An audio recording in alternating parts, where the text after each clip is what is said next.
I love how right when I hit the unmute button, something goes horribly wrong, and I just completely screw that up. I was gonna do a flawless intro, no notes, 10 out of 10, zero problems whatsoever. But apparently, we can't have nice things here at Brews and Baseball. Folks, it's about that time. Welcome back to a special episode, another one-off episode of Brews and Baseball. This is episode insert number here. I'm trying to figure out whether or not this is going to go on the podcast, so I'll do a little podcast intro just in case. Ladies and gentlemen, boys and girls, folks around the world, welcome back to Brews and Baseball. This is episode 10 of the podcast edition / this is the audio portion of a special episode of Brews and Baseball. The solo edition, because it's just me. Folks, Reese is unavailable tonight, so we are going to be riding solo, as the song by Jason Derulo goes. Riding solo. But I have a very special show planned for you all this evening, so we'll get into that in a little bit. First things first, wanted to check in, see how you're doing. Hope you're doing well wherever you are, wherever you might be in this world. We're here in Los Angeles, recording another episode, streaming another episode of Brews and Baseball. Again, this is a very special episode for a lot of different reasons. A, because this is the first solo stream that I have done in probably, I want to say, I mean, it has to be at least 6 months. I mean, maybe right when we moved in here, I streamed a couple times and then just realized that I wanted to put all my efforts into Brews and Baseball, and doing my own streaming thing would detract from that. So lo and behold, here we are a few months later, streaming by myself. I might do more of this again. We've cut back a little bit on the editing workload, the non-streaming portion of our show.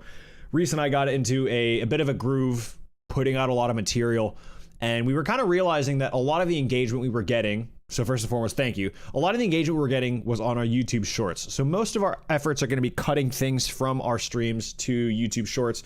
If you are not subscribed, I think I saw a statistic from our analytics page, like 75% of our views across all of our YouTube content, etc., is not from subscribers. So if you're not subscribed, what are you waiting for? Go ahead and hit that subscribe button, ring the bell, turn the notifications on so you never miss another upload from us, whether it's a short or a long form video. This is going to be a longer form video, at least the second half of this. I haven't talked about what it is yet.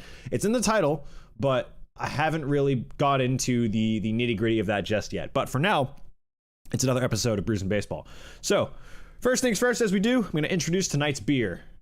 This is a beer near and dear to my heart, folks, from Kona Brewing in Hawaii. Big Wave Golden Ale. Yes, that's right. Hawaii. A fantastic brewery, fantastic beer, a little bit of liquid aloha. You can't really see it on the camera because it's kind of engraved into the bottle.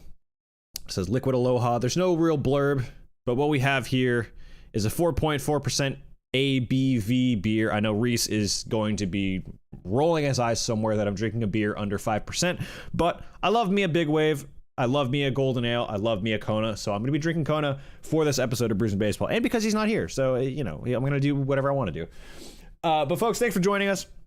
I hope you are having a good Wednesday, had a good Wednesday, are ready to get into it, get into what we are into this evening. So, as I said, we're going to jump into a little bit of a recap of, you know, the first few games of the season. There's only been, 12, 13 games so far for most teams. So, you know, not a huge sample size to go off, but definitely some material to discuss. And we'll go through what my predictions were for a lot of the awards and things like that. But, you know, we'll look into the whole kind of big picture of baseball as it stands right now on April 12th, and kind of things to look forward to this weekend and in the not too distant future. So first things first, cracking open a Kona Big Wave. God, oh boy. Oh, yeah. Barely caught it from going into the nether regions of my keyboard, which would have been a disaster, but it's not a disaster. So, again, it's an ale. It's going to be lighter in color, lighter drink, easier drink. If you are new to drinking beer, number one, drink responsibly. But number two, Kona is a really easy drink, and it's one of my favorite beers. It's a really, really solid beer. I've been to the brewery, at least one of the breweries in Hawaii on the Big Island. Really, really good experience. Just all around, I just really enjoy a good Kona, and you know, the naysayers be damned. I'm gonna drink what I want to drink here on this show. So we're drinking a Big Wave. Reese is probably gonna see this and be just confused first and foremost. But we'll be back to our regularly scheduled programming next week, next Tuesday. Tune in for that. Regular Brews and Baseball. Reese and I playing against each other. In case you missed last night's stream, I took 2 out of 3, and by that I mean 2 out of 2. 2 out of 2 games from Reese in our series against each other. Reese refuses to acknowledge this, but the game's even out. He tends to be a little more frustrated with the gameplay than I get, just because I know it's going to even out over a while. So if he wins, 2-3 episodes in a row where I don't win a game, he wins 4 to 6 games in a row, I don't really trip, because I know that I'm going to beat him at some point, and then we end up kind of flip-flopping back and forth between who wins those games and all that stuff. So anyways, enough rambling. One cool thing about Kona, excuse me. One cool thing about Kona is they include on the cans, or on the bottles rather, you can't really see it, but they have a Hawaiian word in every single can. They have a different word. I think this one, I don't want to be harassed for this, but I'm gonna do my best to pronounce it as respectfully as I can. Baseball Jimmy, what's up, my man? I heard you made the team from last week. Congratulations, my dude. I knew it was definitely a matter of time. He delivered the big news. Yeah, I popped in. At least I saw the recorded video. He did deliver the big news. Congratulations on making the team, my man. We had faith in you from across the country. We know what you're about, or we can figure what you're about just based on what you've told us. So congratulations, my man. As you can see, it's just me today. Reese has he has a prior engagement for this evening, so I'm flying solo for tonight. We're drinking a Big Wave from Kona.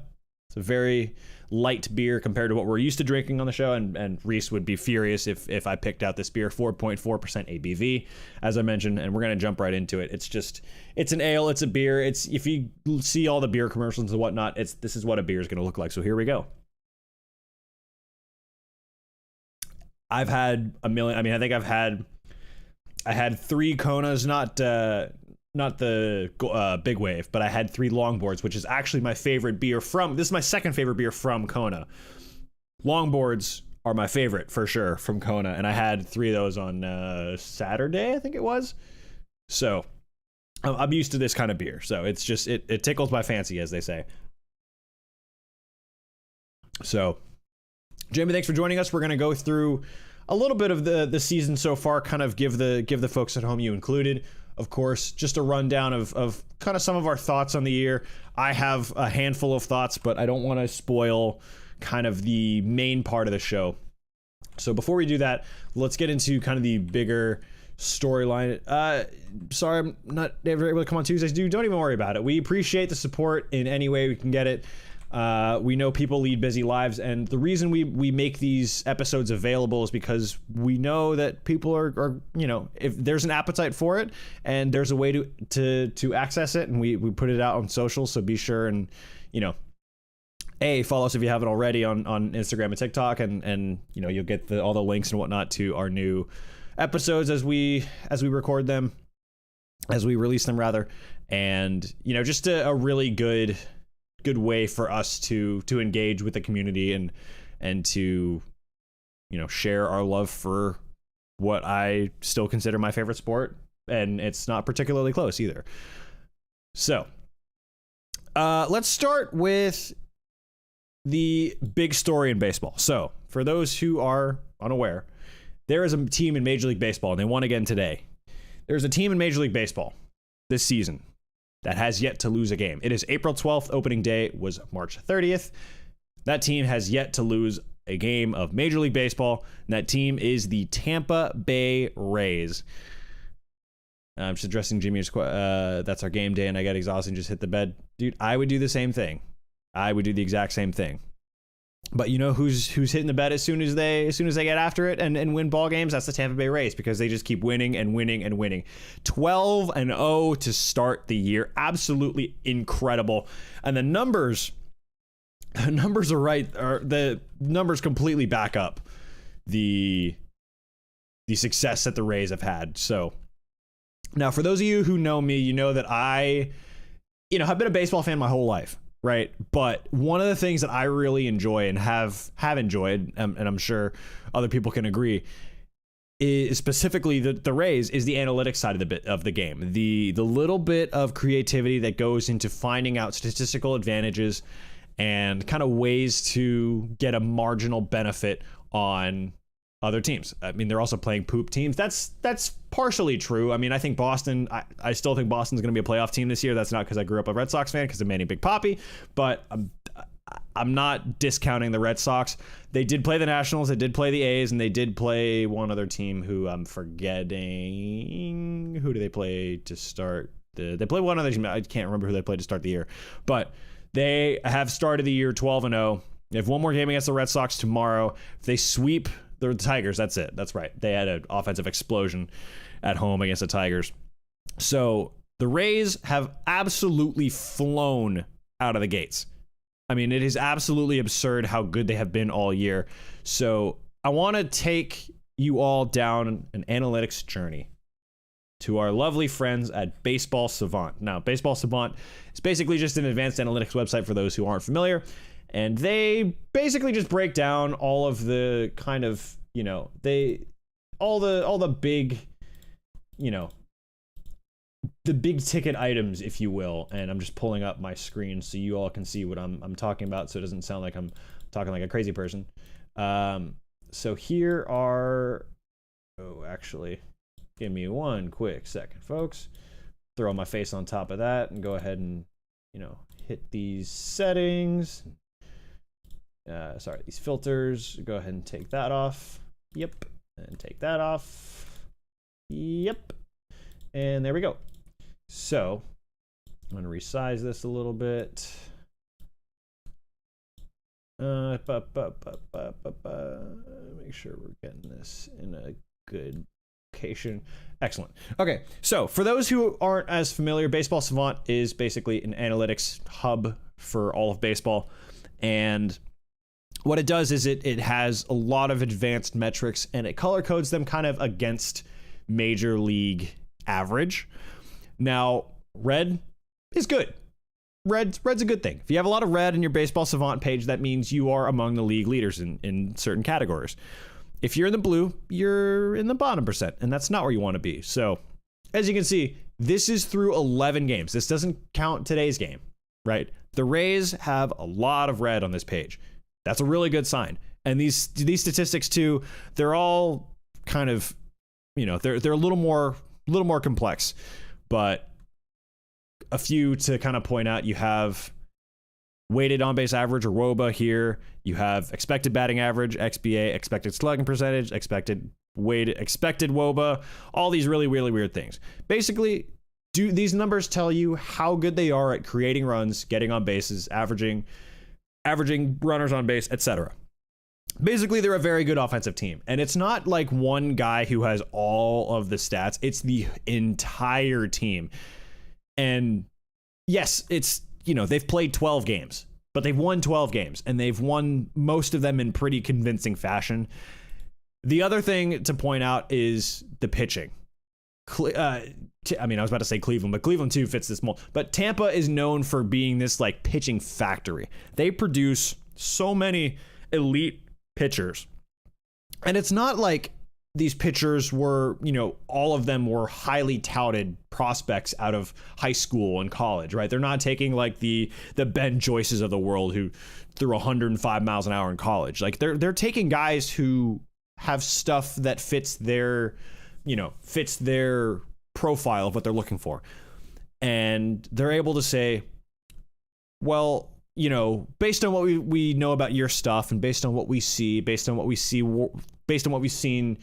works, we think you should use this pitch in this situation, this percent of the time.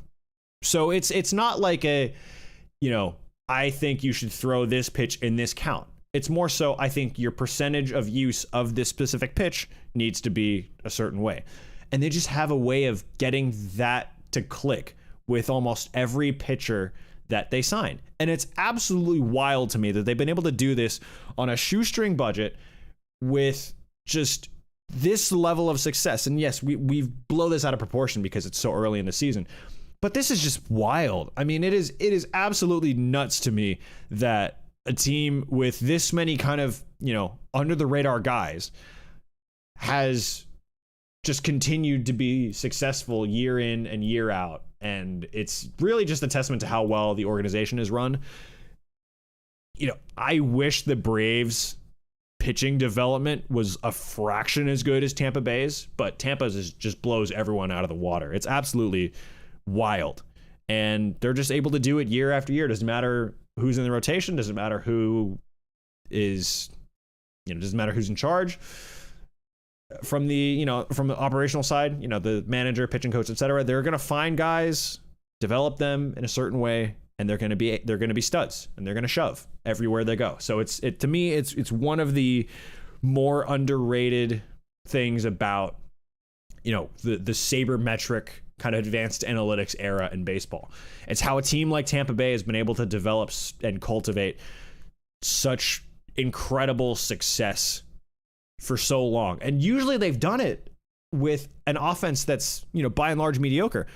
The offense is playing now. Brandon Lau so far with a .515 WOBA, which top 2% of the league, 35% barrel percentage, or 35 barrels rather. An expected batting average at .365. I've talked about expecting batting average before. I think last year when I was streaming, this is middle of last summer, I was doing my own stream and I was getting on the Mets for some reason. They're the Mets. I'm allowed to get on the Mets. I'm a Braves fan. Expected slugging percentage of .959. So, the dude's tearing the cover off the ball. Yandy Diaz, Randy Arozarena, we know how good he is. Luke Raley, we didn't expect him to be who he is. Taylor Walls has had a couple big hits. Harold Ramirez. Christian Bethancourt, former Brave, has had a decent year for the Rays so far. And okay, yes, it's early, but I think this is sustainable. Maybe not at this pace for 162 games, because you're going to go through lulls where guys struggle, and it's just the nature of the beast. But just a tip of the cap to the Rays, man. They've been so good this year. They've been absolutely unreal so far this season. And so really just a tip of the cap to a well-run organization for kind of getting off to this start. I don't know when it's going to end. If they win tomorrow, I think they match or pass the major league record in wins to start a year with 13. So that is absolutely wild. And so that, again, just tip of the cap to the Tampa Bay Rays. Another thing I want to talk about, I guess, is this concept of, is it too early in the season to panic? Like, what's your freak out percentage on this team? And, what's the big storyline for all the teams? So Reese isn't here, but I'll try to do a Mariners view from a perspective of someone who doesn't have years of scar tissue following the Mariners. There are some slightly discouraging signs right out of the gate. They won today, so they're up to 5-8 on the year. They played 13 games. I would not be too quick to throw out the season. It's been early. Colton Wong and Teoscar Hernandez have not performed up to expectations so far. Colton Wong, I think especially, has really struggled. Teoscar has had a couple, I think 3 homers on the year, and he's starting to find it maybe a little bit. Colton Wong has just looked like he's struggled all year, and so that is a little concerning from a Mariners perspective. But again, I think all the pieces are there. Once Robbie Ray comes back from the IL, I think, and he's, as healthy as he can be, I think it'll be better than having Chris Flexen in the rotation. As good as it is to have the depth with Flexen, sometimes you need that ace, that guy who's gonna, you give him the ball, he'll give you 5-6 strong innings, especially when there are situations where, the Mariners were trying to avoid a sweep today. Robbie Ray, when he comes back, I think he'll be good. Logan Gilbert has been, by and large good this year. Castillo has been incredible as advertised. I think the bullpen has been decent in a couple, by and large. Obviously a couple scenarios that didn't quite go to plan for the Mariners, but I wouldn't be freaking out just yet. The 5-8 through 3-4 series of the year, not a ton of reason for concern, but definitely a little bit of worry if you are a Mariners fan through 13 games. As far as my team, the Atlanta Braves, or one of my teams, the Atlanta Braves, look, well, they swept the Rays, or not the Rays. No one swept the Rays. They swept the Reds just now. Game ended, maybe 20 minutes ago. And look, it was one of those scenarios where it was a game that the Braves, they didn't have to win. Taking 2 out of 3 is fine, but coming off a rough series against the Padres where there are a lot of injuries and just things weren't quite going their way, it was good to have a gritty team win. I mean, the Braves went behind in the first inning, and then they fought back, and they went behind again and fought back, and went behind again and fought back. Acuna has been incredible this year. I'll look up his Baseball Savant page in a little bit, but man, he's been as good as advertised. Matt Olson had a rough day today, but he's been good so far this year. So a lot of reason for optimism for the Braves, but here's what I'll say. And yes, this is maybe the role that Reese would play with the Mariners, with me playing that role with the Braves. A little bit of anxiety as it comes to the pitching staff. Spencer Strider did not have his best stuff today and really was bailed out by playing a team like the Reds that people don't expect to be competitive basically at all. So to me, the pitching depth is going to be tested very, very frequently. I mean, there's a ton of guys in the IL right now. Max Fried in the rotation, he's on the IL. Kyle Wright just came back. Mike Soroka's still rehabbing in AAA. We don't know what we're going to get out of him. He hasn't pitched a full season since 2019. You think about the relievers, Colin McHugh on the IL, Raisel Iglesias, don't really know when he's going to start a throwing program yet. So a lot of question marks just as a holistic, bigger, generalized pitching staff. That said, Braves look good. The Braves look good. And how confident am I in the Braves sustaining this through big parts of the season? I'd say like 6 out of 10, but there's always that little bit of me that's a little bit worried. And there's one specific reason why I'm worried. And let me show you that reason right now. As I take another sip of this delicious Kona longboard. Man, I love Kona. Excuse me. And that reason, folks, ladies and gentlemen, boys and girls, folks around the world, the reason I'm concerned about the Braves in some ways is one Marcell Ozuna. Marcell Ozuna is currently being paid in the neighborhood of $20 million to play for the Braves.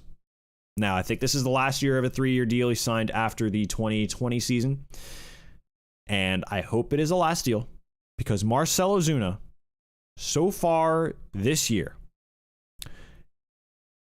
as you can see, there's a lot of really highly ranking batting statistics on his Baseball Savant page, right? There's a lot of good here, but it's all in 2020. Average exit velo in 2020, 93 miles an hour off the bat. Expecting batting average 313, top 3% of the league. Expected slugs 635, top 2% of the league. Expected WOBA 444, top 1% of the league. Hard hit percentage 54.4%, top 3% of the league. That was really good. But really, he hasn't produced anything since then. His slash line as it is right now, through 12 games, rather, or 12 or 13 games, through this point of the season, Marcell Ozuna is currently 3 for 33 with a .91.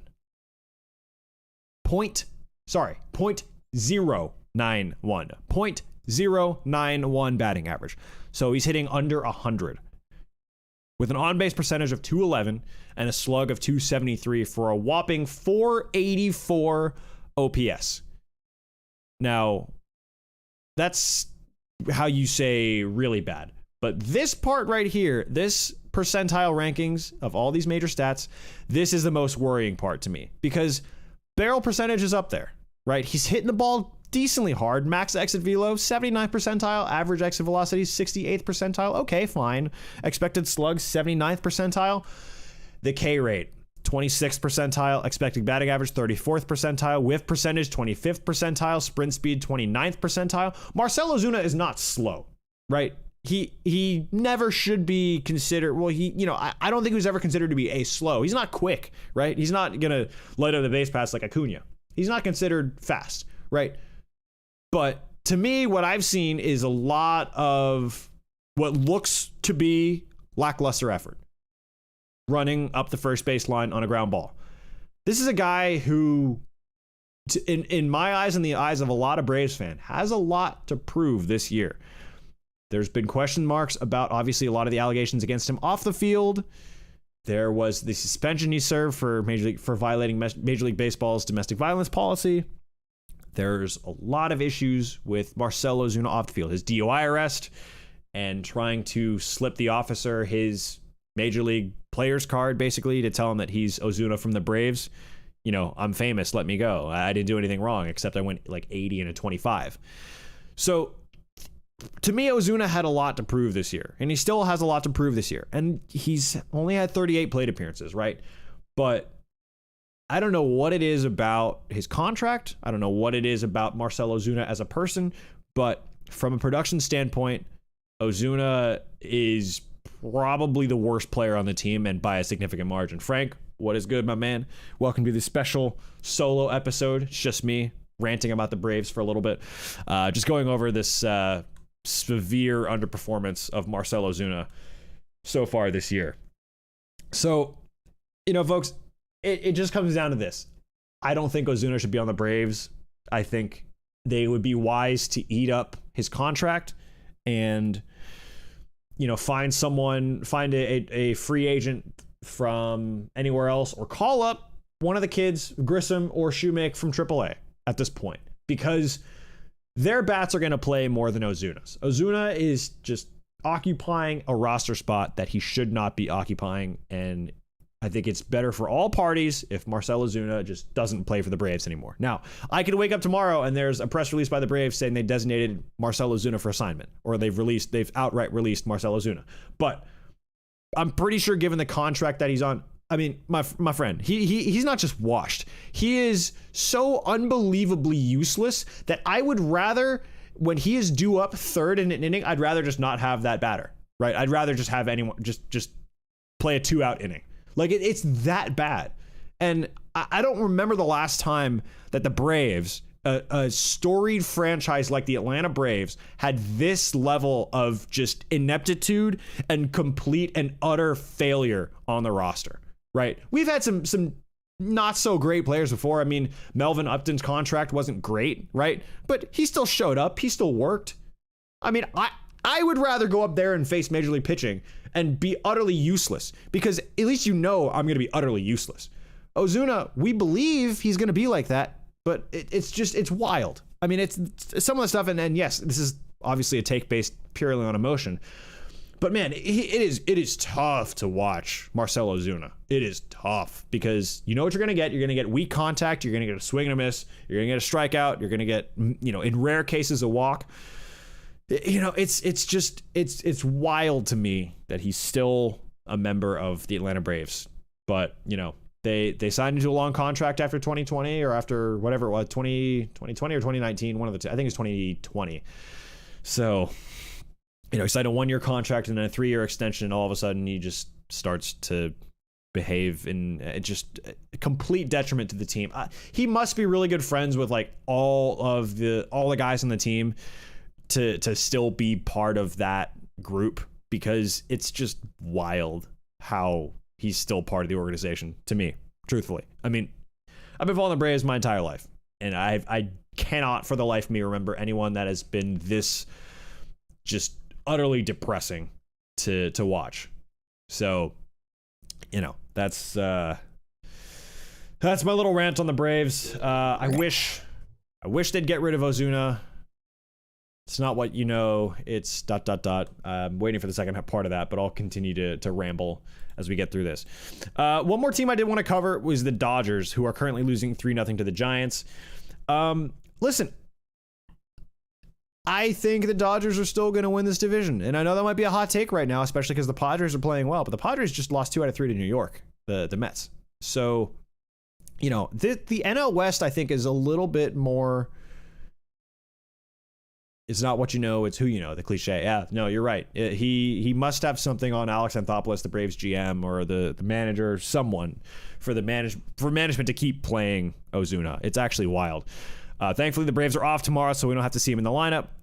And the Braves go to Kansas City to play the Royals for 3, and then back out to San Diego to play the Padres for 3 before they come home to Truist Park next week. So, as it stands right now, talked about the Rays. The Blue Jays walked it off today. They were trailing 3-1 in the 9th inning, ended up winning 4-3 in the 10th. They're tied with the Yankees at 8-4. The Orioles are 6-6. Tough loss for them today against the A's at home. after scoring a billion runs last night with an even run differential, 0, 66 for, 66 against, 0 run differential. And the Red Sox have a +4 run differential, 68 for, 64 against. They are 5-7 so far this year. Adam Duvall just went on the IL with a broken wrist, and Masataka Yoshida was scratched from today's lineup with a hamstring problem. That's not a good sign. Over to the Central, the Twins, I think, are surprising a lot of people with at an 8-4 clip, +15 run differential. The Orioles, that's the Chinese part of me, I guess. Hashtag too much. No, so the Twins are off to a good start in that division. Pablo Lopez has been absolutely dealing for the Twins. I don't think I expected him to be this good. I mean, maybe I did. We'll just see how he sustains it, because I think that's been the knock on Lopez basically his whole career in the couple years he's been in the bigs. It's just the longevity. I think in the second half he tends to kind of regress to the mean a little bit. But we'll see. Maybe Minnesota figures something out in his delivery, his mechanics, his pitch mix, what have you. So the Twins are doing well. Byron Buxton got hurt today in a really scary injury. I don't know what the report is on him, and I hope he stays healthy, because baseball fans deserve a healthy Byron Buxton. I don't care what the people say. I want to pull up the stat pulled by Fuzzy, who's a baseball YouTuber. He pulled up this stat line for Ozuna, or not Ozuna. I'm done talking about Ozuna. He pulled up the stat line for Byron Buxton. Now, Byron Buxton, for those who don't know, is a center fielder for the Minnesota Twins. He has really struggled to stay healthy in the last few years, and a healthy Byron Buxton would be really good for baseball. Here's the thing. In his last 163 games, so about a full season, 163 games, Byron Buxton has 37 doubles, 49 homers, 15 stolen bases, 19 outs above average. Basically, he's a really good defender, and an 8.4 wins above replacement per Fangraphs. So basically, how valuable is he in number of wins versus the average? So the average would be 0, 8.4 above the average. That's MVP caliber in his last 163 games. So Byron Buxton is absolutely lethal when he is healthy. The problem is he cannot stay healthy. And we as baseball fans deserve a healthy Byron Buxton. Now, I was saying this in our preview podcast.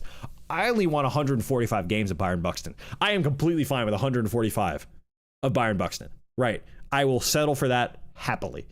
But, I mean, we'll look at his Fangraphs over the last few years.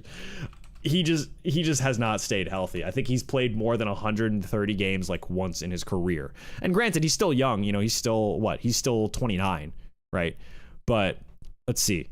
In his age 23 season in 2017, he played 140 games. His next highest total is 92, and he's done that twice. So the problem is with Byron Buxton, he just hasn't stayed healthy. He's good when he's healthy. He just hasn't stayed healthy. In 2021 and 2022, between those two games, he played about 153 games. He had a WAR of 8.1, and this is all per Fangraphs, which is, how they calculate WAR is different for every outlet. But Fangraphs WAR, his F-WAR is 8.1 over those two seasons. How real do you think the Rays are? I was just talking about the Rays. They're legit. I don't know if my prediction of the Blue Jays winning the division is going to come true at this point. I had the Blue Jays winning it all, or not winning it all, winning the AL East. But man, those Rays are good. And it's not that they're only, they've only played 12 games. They play game 13 tomorrow. I think it's a day game against Boston. But they've been so good. And it's every kind of thing you'd associate with a good Rays team. The defense, the pitching, been as advertised, But the offense, they have been tearing the cover off the baseball so far this year. It's absolutely wild. So I legitimately think it's real. I mean, if we were to go back, if you were to tell me now that the Rays would get off to a 12-0 start to start the year, I would say, yeah, they're winning the division. But I got 150 more of these things to go. So you don't win the division in April. You can put yourself out of it early in the season, but you don't win the division in April. So I don't want to say they're going to run away with it just yet, but we'll see. We'll see what the regression looks like, because they're going to regress unless they become the 2001 Seattle Mariners.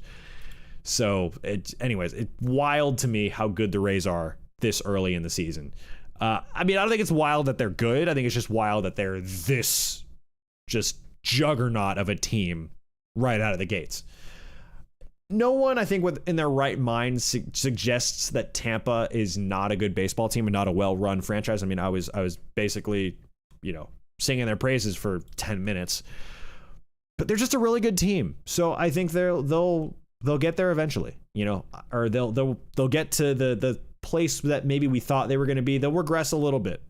But until then, just enjoy this ride. From a neutral, I don't like the Rays, but they have a 65 run differential through 12 games. They are beating the snot out of everyone they're playing, and it's just wild to me. As a Braves fan with a plus 10 run differential, I'm like, yeah, okay, it should be a little better. The series against the Padres hurt, but other than that, the Braves have been okay.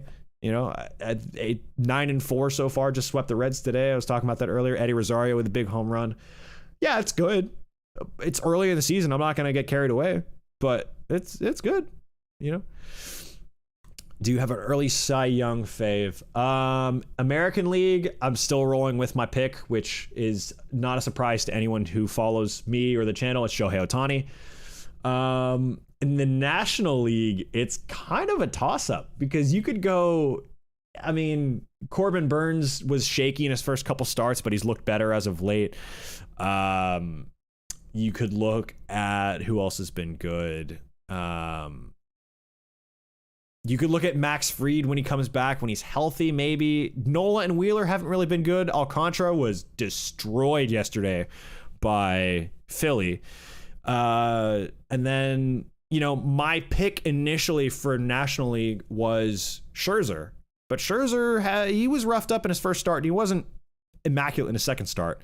And I think age is slowly starting to catch up to Max Scherzer. His velo's down. I'll be curious to look at his Baseball Savant page, which I'm going to do right now because I'm curious. Because it feels like his velo is down. And for a guy like Max Scherzer, who, he's always been a power pitcher, doesn't really feel like he's made that adjustment yet to more of a, finesse pitcher. Mets are so overrated. I look, Baseball Jimmy, I don't like the Mets as much as anyone. I really, especially after last year, I really hate the Mets after last year, because that series in early August where the Mets got 1,000 dinky little hits, it was going out of style, was such a pain in the butt to listen to that and to talk about this feels like 86 again, and then just for them to go into Atlanta and get swept by the Braves. Hate to see it. I think Sandy will bounce back fast. Yeah, I think so. I think that outing against Philly was an aberration. They were saying this on Baseball is Dead, so one of my favorite podcasts, Baseball is Dead, with Jared Carrabis and Dallas Braden and the Baseball Doesn't Exist guy, Joey, also a big Braves fan. They were talking about Sandy Alcantara's ground ball rate being the highest of pretty much anyone last year, and without the shift, they were kind of speculating, well, maybe the lack of a shift this year has something to do with him getting really roughed up. Because for someone who throws that hard and throws that many kind of sinkers and kind of jams guys as much as he does, it's hard to fathom that it's gonna, it's hard to fathom that it'll regress that much. But I think he was unreal last year, so I think we're in for a regression. Just the question is going to be how much. I don't know, man. I like Alcantara. I don't like the Marlins, but I like Alcantara's stuff. I like his pitch mix. I want him to be, in the playoffs at some point in his career, or before he starts to lose velo.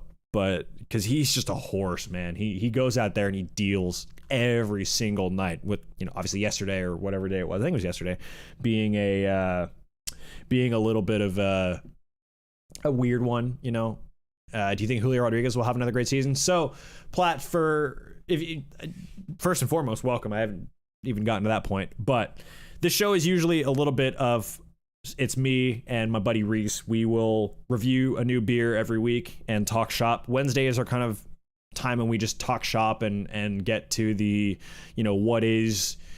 what's going on in baseball world. On Tuesdays, we play the show against each other. So, if you're here next Tuesday, tune in. Be sure to subscribe if you're not already. Thanks for joining us, number one. But we just kind of talk shop on Wednesdays, and this is that time. Reese is out today, so I'm holding down the fort. Got a fun little segment coming up in the second half of this episode, so stay tuned for that.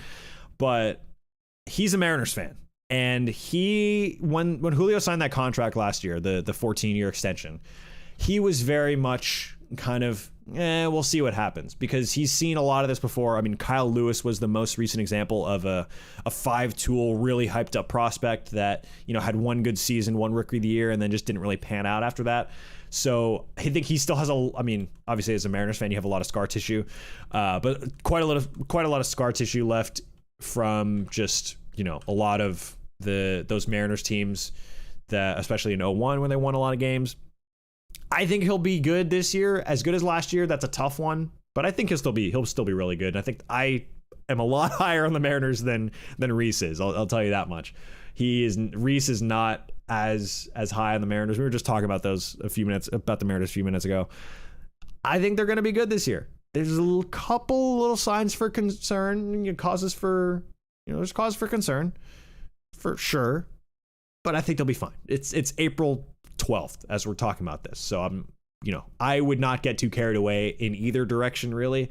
If it's May 12th or June 12th we're having this conversation, sure, but as of right now, I think it's okay. It'll even out. The Mariners are going to run as they do. I mean, they won more games in 2021 than the world champs that year. So, as long as you get to October, anything can happen. So just ask the Giants in 2012 or 2014, whenever it was.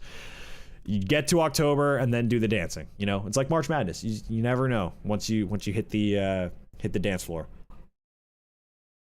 I'm looking at Julio's Baseball Savant page. Max exit velo's up there, sprint speed's up there, barrel percentage is up there. His K rate and chase rate are both a little, not great. Barrel percentage okay. Average exit velo pretty good. Walk rate's a little down. I mean, but again, it's April 12th. I wouldn't get carried away in any of these just yet. I think I'm just using these as kind of, peripherals. So looking at Max, we were talking about the Mets. I was talking about Max Scherzer. Max Scherzer was my Cy Young pick.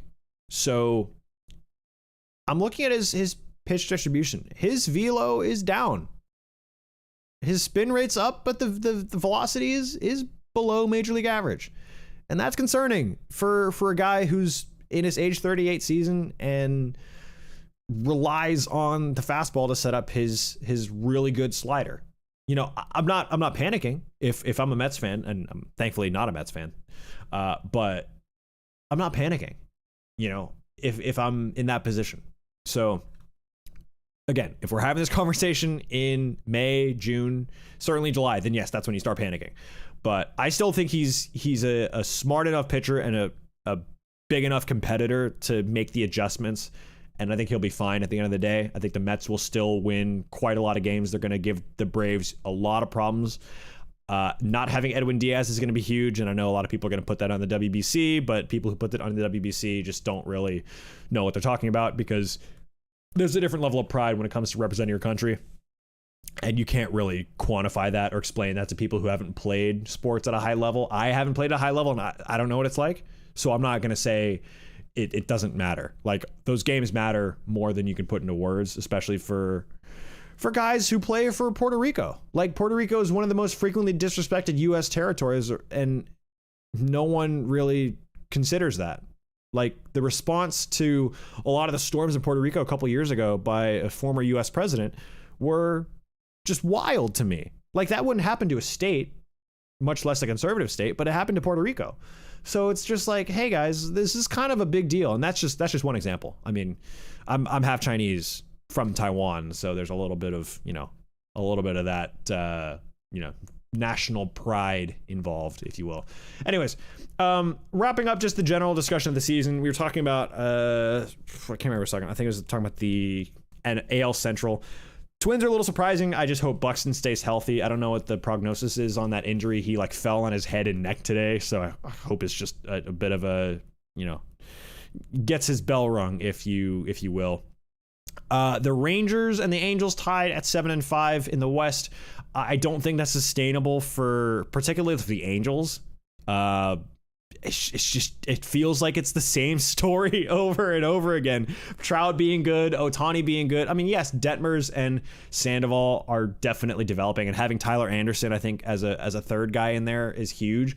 But once you get past Ohtani and Trout, the team is gettable. I mean, Anthony Rendon needs to be the Anthony Rendon we saw with the Nats, and Ohapi's development has to continue on this trajectory. Jared Walsh, when he comes back, has got to be a big part. They have pieces, and they have, the hunger, I guess. I mean, Ohtani belongs on the big stage, and so does Mike Trout. But I just don't think it's sustainable. The Rangers, Eovaldi got shelled today, and Heaney got the strikeout record, but I just don't think his success is sustainable. I don't know what it is about the Dodgers, but they worked their pitching magic on him, and I think it's kind of faded away with Texas. DeGrom is DeGrom. He's going to give you what he's going to give you when he's healthy. Hasn't been as sharp so far this year. He got tagged up by the Phillies in the opener and in that wild game to start the year, but I think the Rangers will, I think that might be wild card-ish at this point. I don't think I had them in my final prediction. I'll have to go back and see what that episode said, but I'm still high on the Mariners, and the Astros, so I wouldn't put too much stock into that.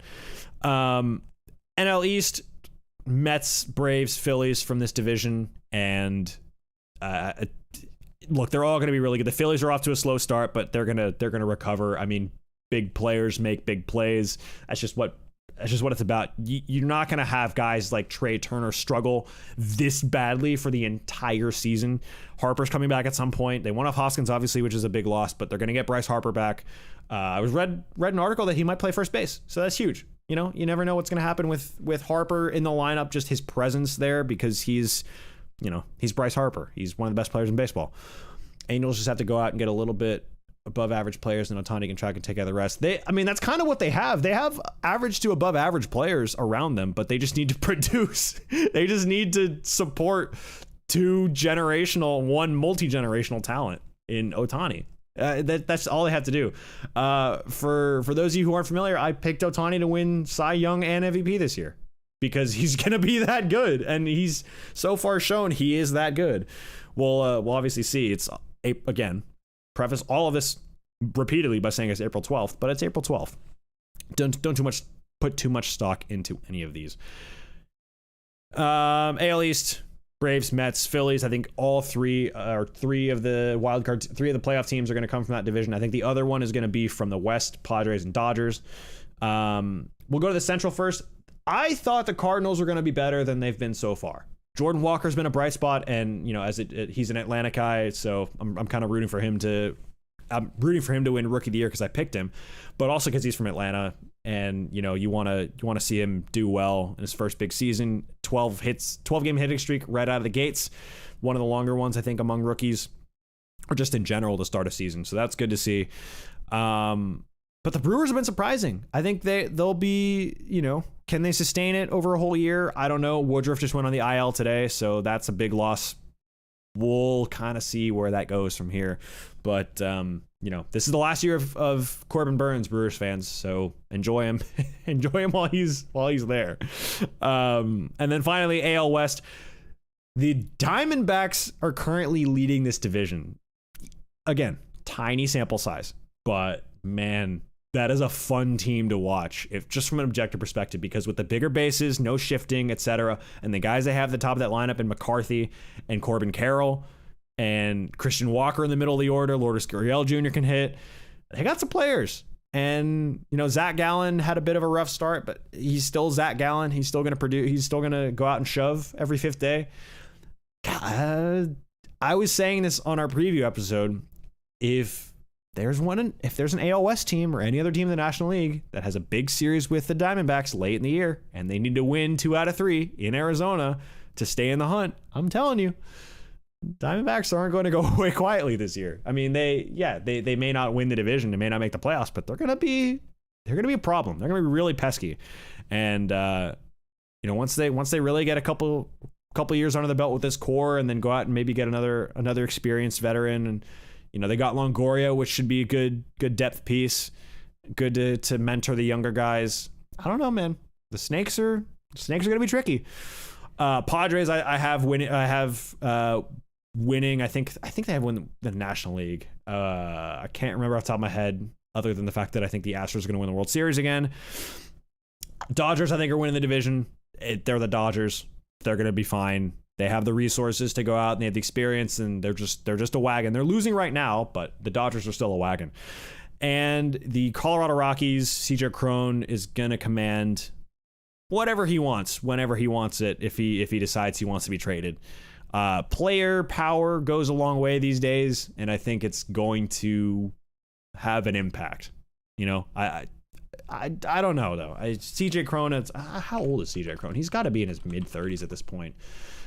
He's 33. So let me see what kind of contract he's on, and then let's see. CJ Cron. Spotrac has all the contract data.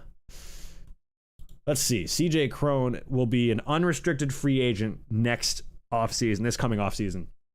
He's making $7.25 million. Yeah, he can probably play for another few years at least and get whatever he wants. That dude can hit. He can hit, man, especially in Colorado. I guess a lot of things to talk about with Colorado, but we'll save that for another time when the Rockies are more in the conversation. Folks, it is finally the moment we have all been waiting for, the moment I have been waiting for. It is time for the one and only debut of a very special segment here on Brews and Baseball. This is the part of the show. This is the segment where we are going to have, for the very first time, commentary over a game provided by yours truly. So here's how it's going to work. Here at Brews and Baseball, we're going to do something a little different.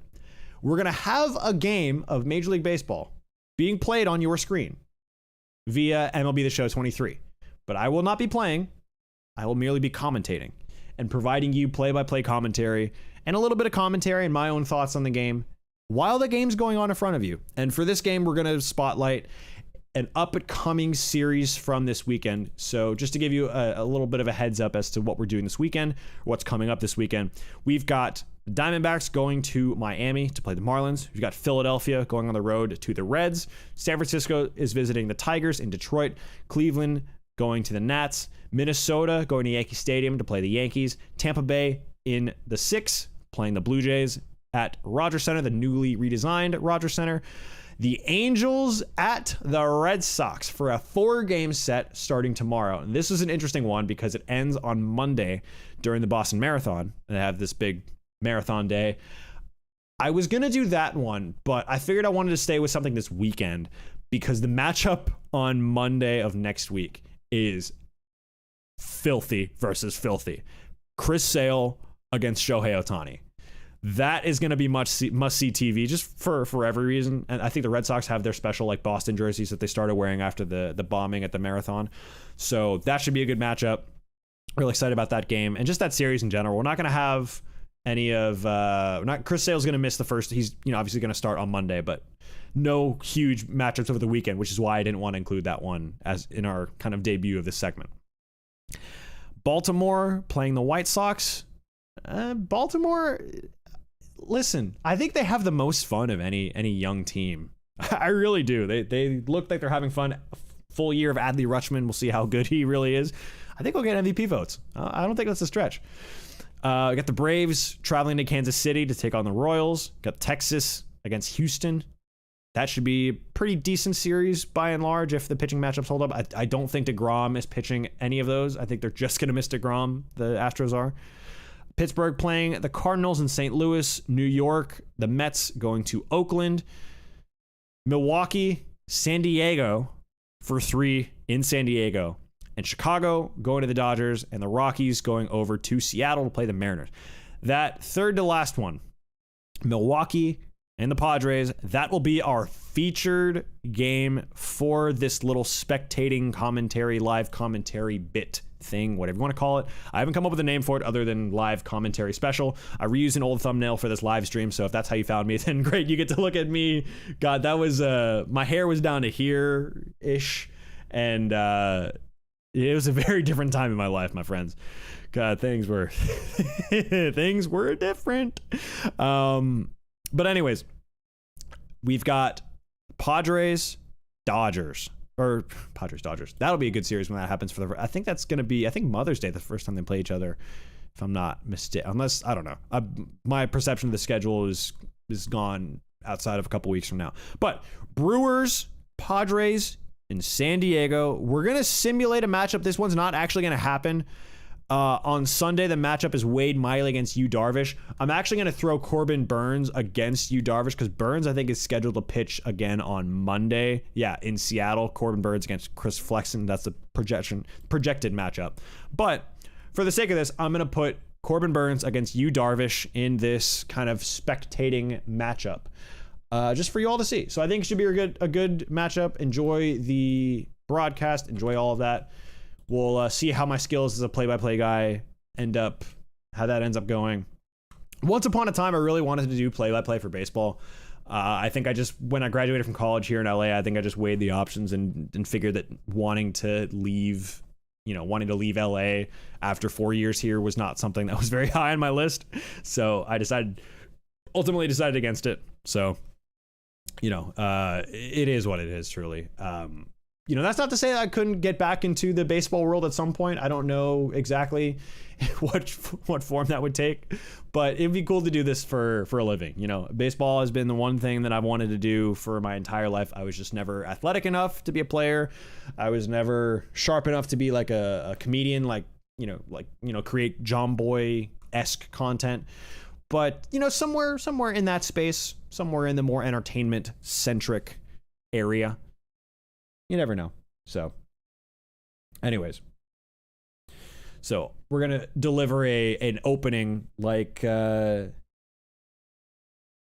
opening as if this were a live game, so I can just cut it and put it on YouTube. And for y'all to enjoy it in its own little segment outside of, the full live stream. So you don't have to scroll through the live stream to figure out where this begins and ends.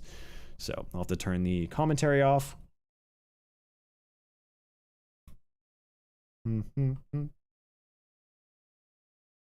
Okay. Man, I've been talking for a long time. My voice is starting to go. Audio, video, commentary volume.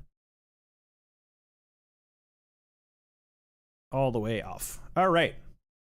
So, apply changes. I'll have to turn that back on because I like having the commentary. I like Boog Shambi. I think Matt Vasgersian would have been better to have on the show, but that's just me personally.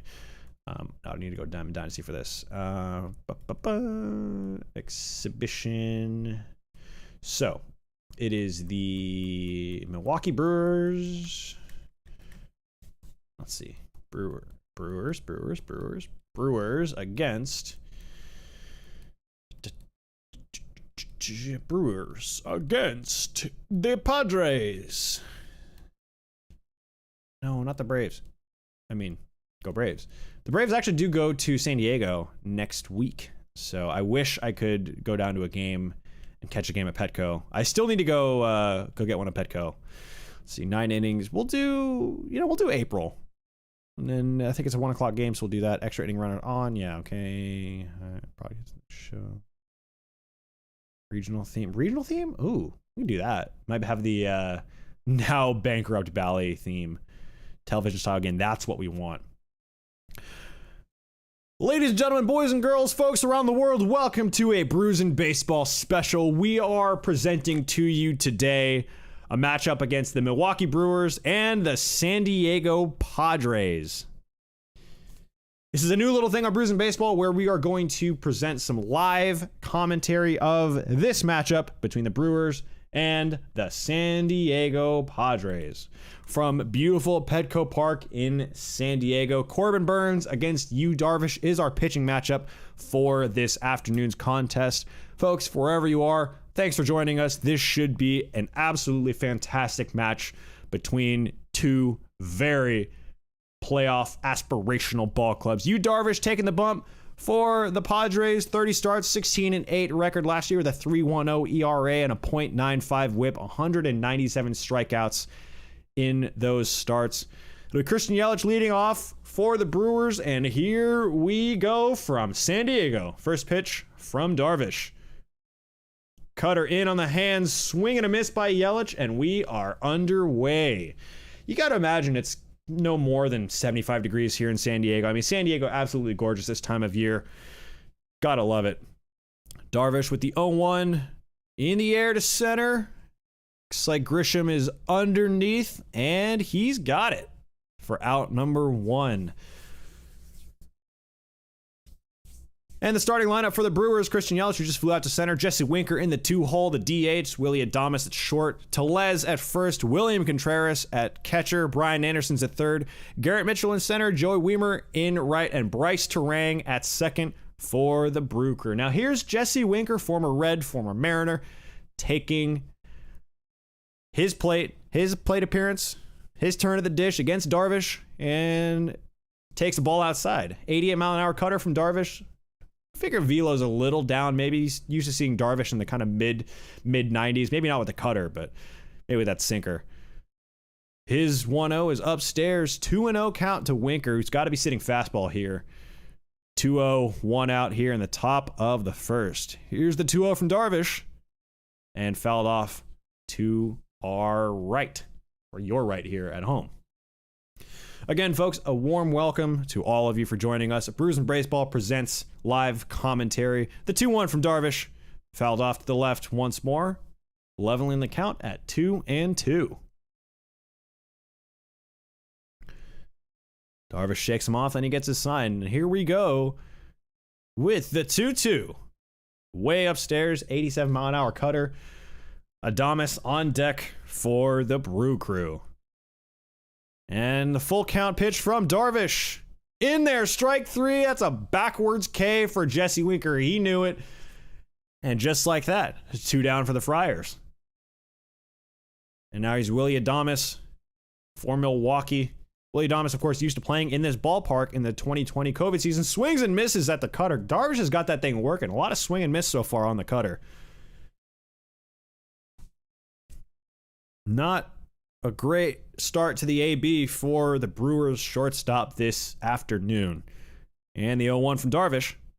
Swing and a miss. Ooh, got him missing badly on a cutter way out of the zone. Man, I tell you, cutter's got to be the hardest kind of pitch to hit. I mean, for someone who never played at the high level, at that high level anyway. An 87-mile-an-hour cutter cannot be that easy to hit. And fouled off to the right. Exit velo of 88 off the bat of Adames. Adames, one of the real premier shortstops in baseball, at least from an offensive standpoint so far in his big league career. And here's Darvish. Another slider this time, just a bit outside. 1-2 count now. And the 1-2 from Darvish. Again, same pitch, up and away. Adames leveling the count at 2-2. And here we go. Deuce is wild. And he lays off again, the same pitch in the exact same spot. Counts full now. Rowdy Tellez on deck for the Crew. And the 3-2 from Darvish. Just inside. He missed him. 2 out walks, absolute killers. And just like that, the Brewers have one on for big Rowdy Tellez. Got one of the better names in baseball, if you ask me. Rowdy Tellez. What a guy, huh? And now Tellez takes ball 1 low. Darvish struggling to find the strike zone all of a sudden after getting 2 relatively easy outs. Tellez, a 220 average, 219 average in 2022. And Darvish comes set. Here is the 1-0 pitch. Hit hard, but foul. Way into the seats, 100 miles an hour off the bat of big old Rowdy Tellez. What a guy, really. Hit one of the big home runs in recent memory for the Brewers against Atlanta. Unfortunately for the Brewers, the Atlanta Braves would win that series on the way to winning the World Series. Up and in, almost hit him, but not a lot of reaction. And Darvish is, and I don't know if it's the heat or what's going on, but Darvish can't find the strike zone right now. 2-1 count to you. Soldier Boy, tell him. And now the 2-1. Oh, no, check back at first. Adames back in time easily, just to remind him that he's He sees him. All right, time for a little 2-1 from Darvish. Down and in, just fouled off. I mean, that looked like a pitch that Tellez had good eyes on, but just couldn't do much more than foul it off. And now the 2-2, 2 outs. Here we go. Darvish kicks and deals. Just outside, tried a backdoor cutter. And now the second full count in a row. William Contreras will be on deck as Call of Duty Modern Warfare 2 has been updated. Struck him out. Frozen with a cutter up in the zone, 88 miles an hour, and just like that, Darvish works around a walk. That's 2 strikeouts in the inning. Padres coming up here in the bottom of the first. I just want to say for the record that having that Modern Warfare 2 update pop up was one of the best things you could have asked for. Corbin Burns taking the mound for the Brewers. 2021 Cy Young Award winner, had another fabulous campaign in 22. Not quite as good as he was in 21, but still 243 strikeouts.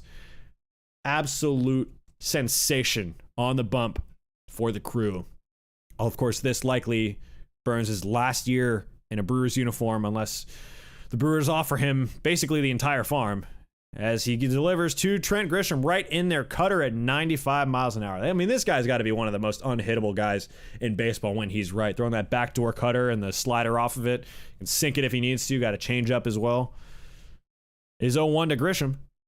Hit on the ground to first, not a problem for Rowdy Tellez. One away easily here in the first.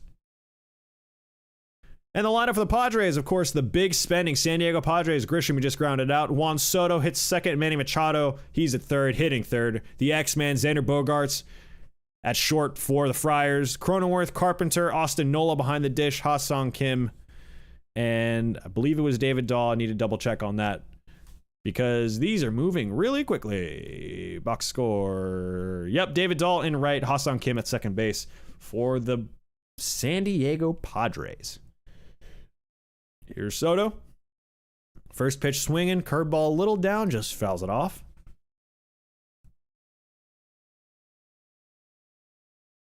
And Corbin Burns with the 0-1 to Juan Soto. Up and away at 96 on the cutter. 1-1 count to the San Diego Slugger. I mean, you could say that for 4 different guys on this team, and it's accurate. 1-1 to Soto. Swing and a miss. Curveball down and in. Couldn't get it. And the count falls to 1-2 for the Milwaukee Ace, who deals just a bit outside. Give him a little Soto shuffle. Juan Soto, objectively, one of the more fun players to watch in baseball. I mean, it's every year you watch him, he's always going to do something special. Another good take up and in with the cutter, and all of a sudden he works another full count. Juan Soto, a little bit of a down year last year, only hit 242, but you know, some of the peripherals will tell you that he was just a bit off. The 3-2 from Burns just fouled away, just got a piece of it. Man, that was that looked like he was gonna miss all of a sudden, but then seemed to catch up to it. And we'll do it again at 3-2 to Juan Soto. Oh, he's got it! No doubt about it. Deep left center. And you can forget about it. Padres 1, Brewers nothing off the bat of a 1 Juan Soto. 102.5 off the bat. 422 feet. And he absolutely knew it the second he hit it. Just a bomb by Soto. Man, that's just a good piece of hitting too. Stayed on it. Fastball down and away. Just takes it that way. Takes it to that part of the park. And when it's coming in at 95 and you get good wood on it like Soto did, you know it's not coming back. Brewers down early to the Padres. Now here's Manny Machado. Now people talked about Manny Machado when he signed with the Padres in 2019. As he takes down and away. Caught a lot of the plate, but still somehow was a ball. When Manny Machado signed with the Padres, people were talking about his maturity and kind of, you know, questioning his ability to lead a team and be the guy you're paying that much money to. But especially after the arrival of Fernando Tatis Jr., he's definitely matured quite a bit. As he takes this one the other way to right for a base hit, it'll fall in front of the right fielder Weimer. And just like that, Padres have something cooking here in the first after already scoring. And now here he is, the multi-million-dollar, I mean, again, say this for anyone, but the multi-million-dollar shortstop, Xander Bogaerts, wearing the brown and gold for the very first time this season.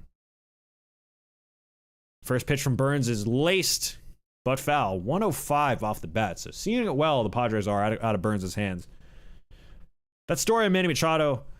Machado was really criticized for his lack of maturity first couple years as a Padre, but he's really seemed to turn into a leader in that clubhouse. And the 101 is fouled off by Bogaerts. And you can tell just speaking to the media, talking about kind of what they're doing in San Diego with acquiring Bogaerts and the team they have.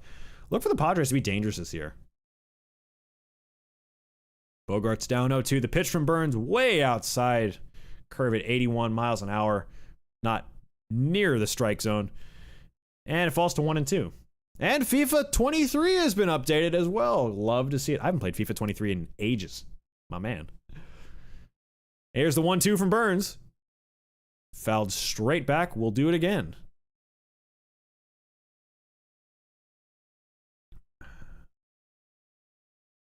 Burns up to 15 pitches. Just one out here. The San Diego first. Down in the dirt, but no advance by Machado. 2-2 now.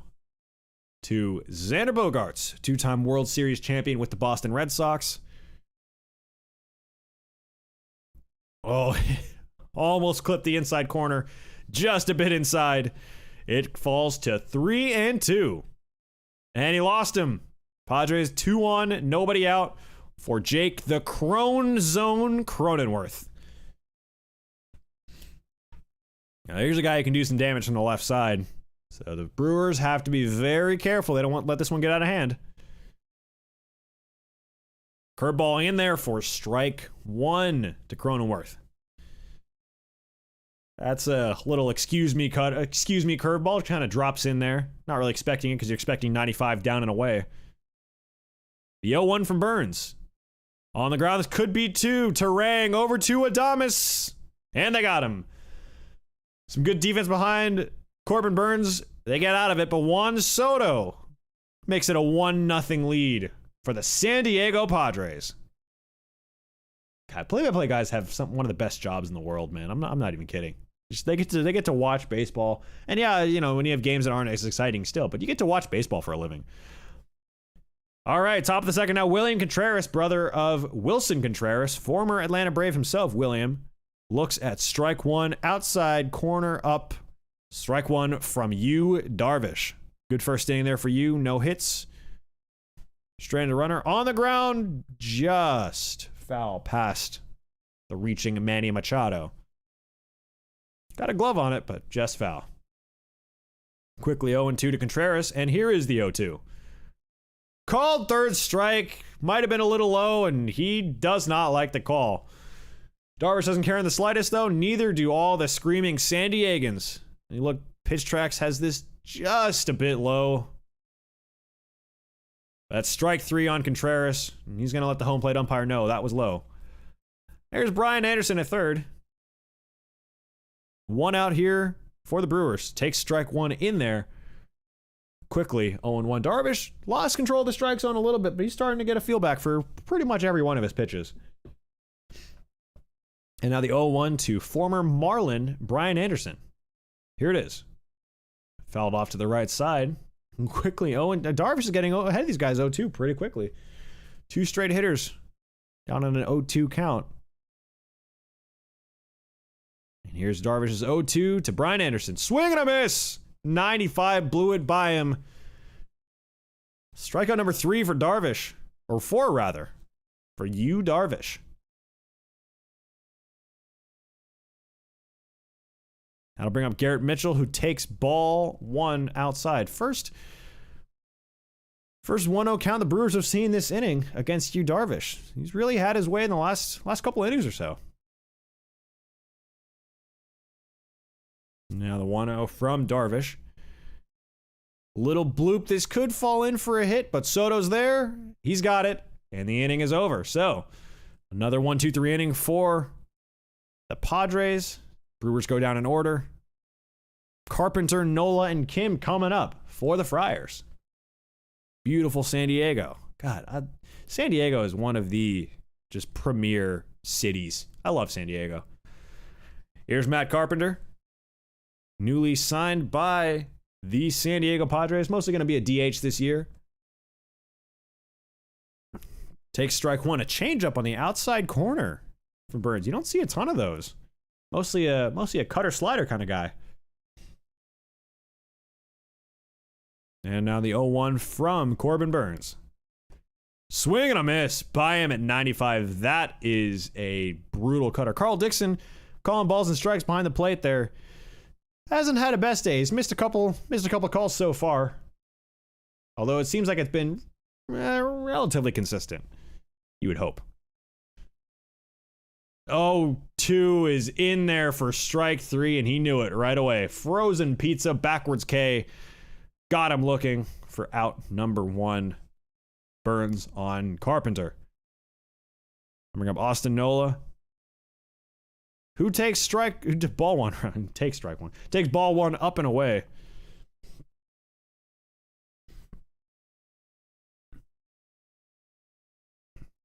Now the 0-1, the 1-0 count. Yeah, twice in a row now. Here's the 1-0 to Austin Nola. Dixon strike zone all over the place. That should have been strike one, but instead it falls to 2-0. There's that same exact location called for a strike. This is a very inconsistent strike zone so far, but 2-1 to Austin Nola, brother of Aaron Nola. The 2-1 from Burns. Just a bit low, ball three. Ha-Seong Kim, he'll be next. We'll see what Burns can do here on 3-1. Fouled away to the right side, and the count goes full.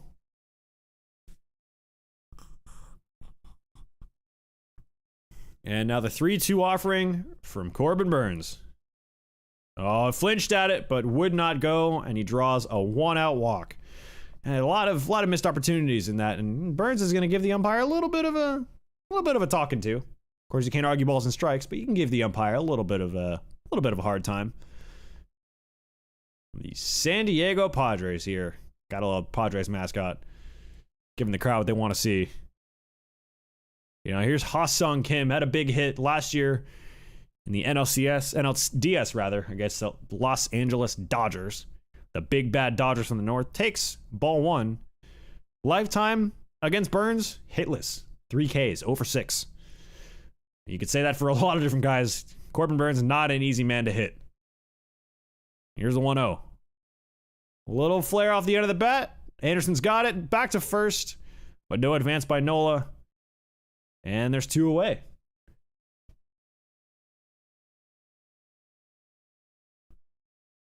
So it's up to David Dahl now for San Diego in the bottom of the second. 2 outs. With Austin Nola on first. And now here it is. First offering from Corbin Burns. Just a bit low, ball one.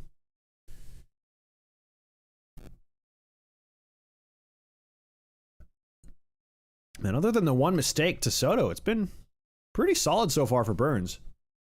You could argue that the AB to Nola should have ended in a strikeout.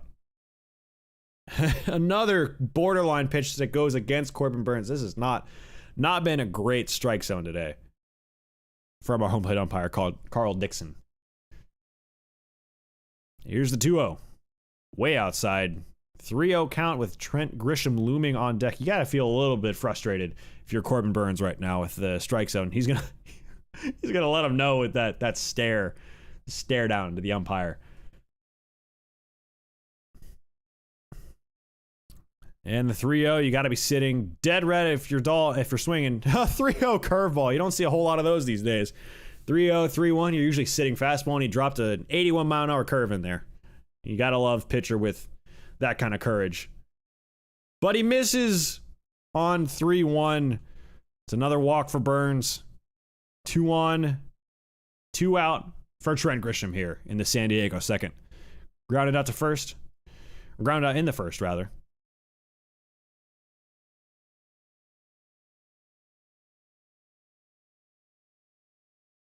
And this one's slowly on the ground. Burns has got it. Flips to first in time. And that's that. So the 2 walks don't come back to bite Burns in the rear. Still 1-0 San Diego after 2. Weimer, Terang, and Yelich coming up for the Brew Crew.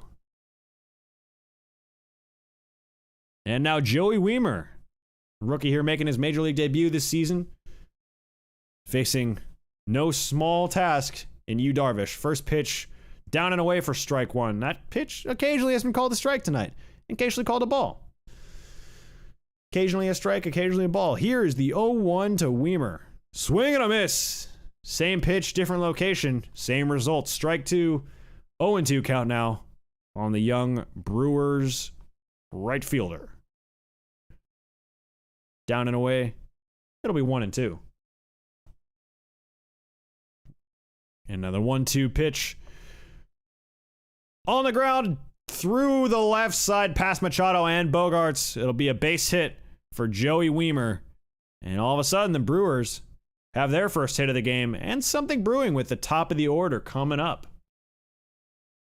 But first here, the number 9 hole hitter, Bryce Terang, also making his major league debut this season.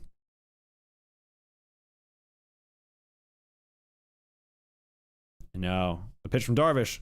Hit in the air, left center field. Grisham going back, still going back. Now he's under it, and he's got it. And that's the first out of the inning. Folks, if you're just joining us, doing a little commentary here for you. Watching a great matchup between the Brewers and the Padres. Seeing how these two will get along this weekend for a weekend series in San Diego. Although this won't be a pitching matchup, Darvish against Burns, this certainly will be one to watch down the road. And here's the first pitch to Christian Yelich. He grounded out his first time up. Or what did he do? He flew out to center his first time up.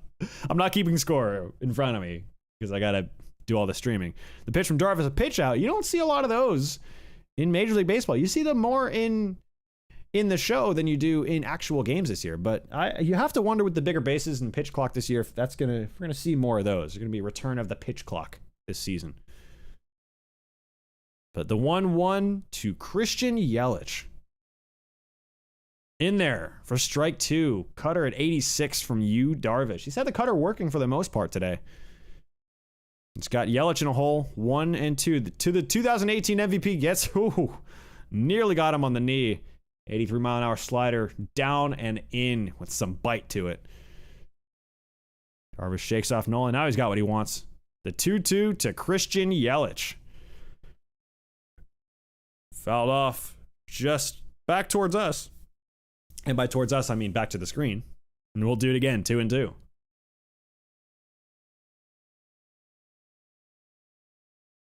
And now here is the 2-2 to Yelich.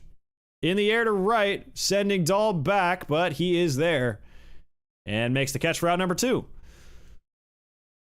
So a base hit, a couple flyouts, and the Brewers have, all of a sudden, 2 outs here in the third. And it'll be Jesse Winker, who struck out looking his first time up. Not a great feeling to have a backwards K on your scorecard. Throw it to first, just to check on the runner. Just to make sure he knows the pitcher's watching him.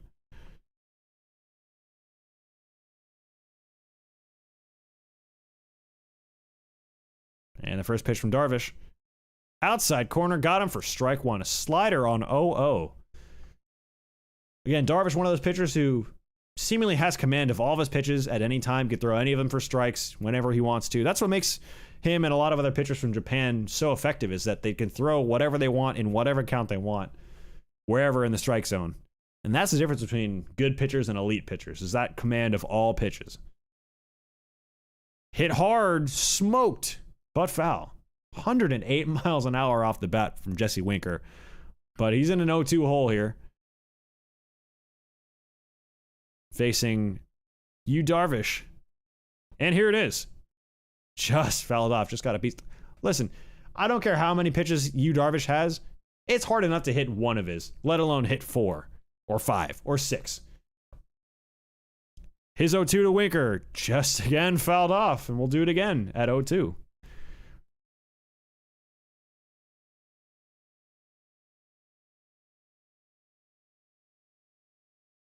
And the 0-2 from Darvish, down and in, almost hit him.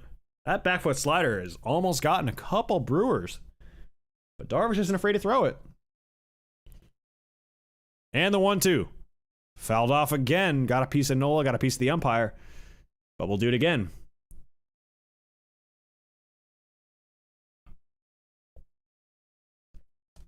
The 1-2 from you, Darvish. Runners off. This one popped in the air. Shallow right field. Dahl coming on. He's under. He's got it. And that's that for the Brew Crew. So, runner stranded. And the heart of the Padres order coming up. Soto, Machado, and Xander Bogaerts. Now here's Juan Soto, responsible for the only run of the game so far. A solo shot off Corbin Burnes to left center. His first time up. And Burnes starts him out with a curveball, down and away. So, a reminder of the defense. It's Anderson and Adames on the left, Terang and Tellez on the right. Shifting ever so slightly to their right for Juan Soto, but no shift this year. So we'll see how this plays out. Just fouled off. Got a piece of that cutter down and in.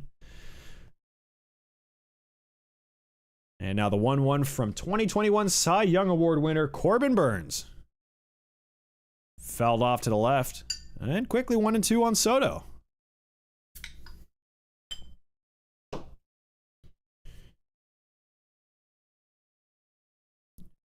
And now the 1-2 to Juan Soto. Swing and a miss. He got him. Burnes gets his revenge on Soto for the first out of the inning. Man, that is a tough pitch to hit. 96 cutting in on the hands. Mariano Rivera would be proud of that cutter. Reminder, folks, we're drinking Big Wave from Kona tonight. Since this is a special episode, Reese is not with us, and I'm doing live commentary of a simulated game because why not? Testing on my chops as a play-by-play broadcaster, a former play-by-play broadcaster. First pitch to Machado, down and away. Machado's had good success off Burnes in his career, 4 for 7 with a homer.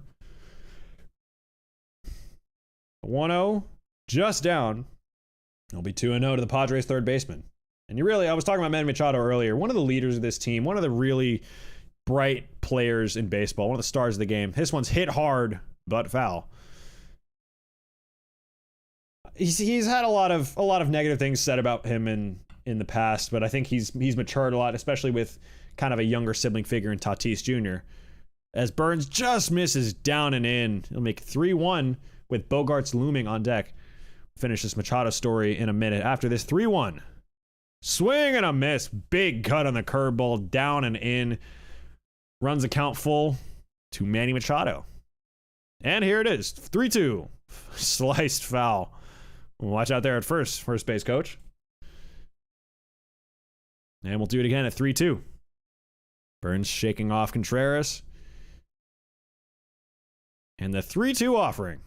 Here it is. Fouled straight back on the cutter, 95 miles an hour. Again, how anyone gets hits off Corbin Burnes is beyond me. I mean, to throw that hard with that amount of movement. I mean, him and Emmanuel Clase. I don't get it. 3-2 to Machado. Roped down the left field line, but foul.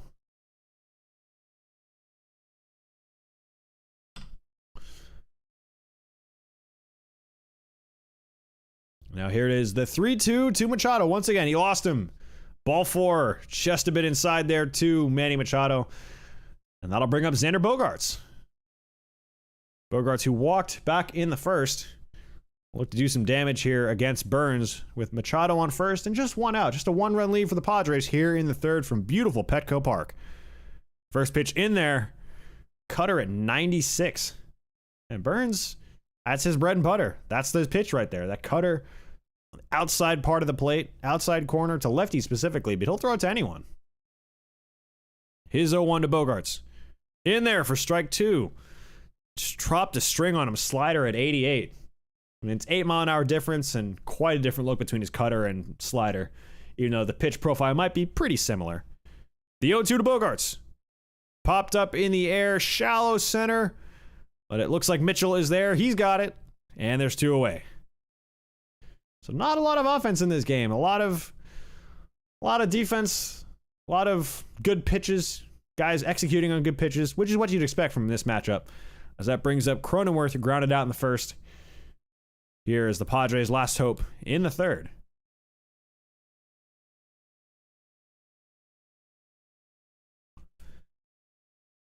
And Cronenworth with his 0-0 pitch. Right down the middle, 95 miles an hour. Cronenworth, not a lot of success against Burns in his career, just 2 for 13. Of course, again, you could say that for most players. Machado may be the only exception. The 0-1 from Burns, hit in the air to right center. Mitchell has got it. A nice running catch. And that's all for the Padres. So again, nothing doing. Through 3, still 1-0 San Diego. Reminder, folks, to subscribe to Brews and Baseball if you haven't already on YouTube, youtube.com/@BrewsAndBaseball. Thank you for joining us here on this fine evening. Hope you're having a good Wednesday, had a good Wednesday, etc., etc. So Willie Adames leads it off for the Brewers against the Padres here in the first. Check swing, but it's a strike anyway. Brewers will have Adames, Tellez. As here's the 0-1 fouled off. A sinker, a rare sinker from Darvish at 94. Quickly 0-2 to Adames. We'll have Contreras after Tellez.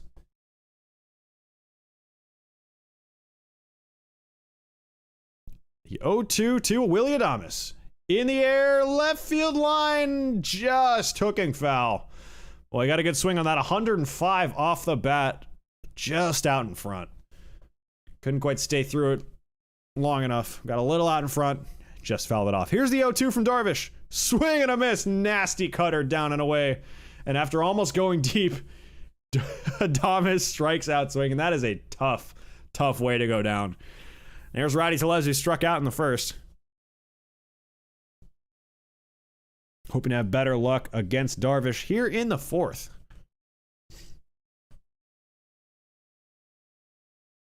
First one's down and away for ball 1 to Rowdy Tellez. As I mentioned earlier, Rowdy Tellez hit one of the bigger home runs in Brewers history against the Braves in Atlanta, but the Brewers would fall in that game and in the series to the world champion Atlanta Braves that season. Oh, look out. That one almost got it. That back foot slider has been brushing dudes off the plate ever so slightly. Tellez does not look too pleased about it. Does not look too pleased about that situation. The 2-0 misses as well, and Darvish, again, struggling to find the strike zone. We saw this a little bit in first couple innings where he lost command a little bit after a couple guys got on and just wasn't a really pretty pitcher, but he pitched around it, and so far hasn't allowed a run. Giving the on-plate umpire a stare for what reason, I don't know, because that one was pretty far outside. Here's a 3-0 to Tellez in there, as you would expect. Can't imagine Tellez had the green light there unless it was absolutely ideal, which is a little lower than what he's maybe anticipating. Here's a 3-1 to Tellez. Fouled just down the right field line. Just foul.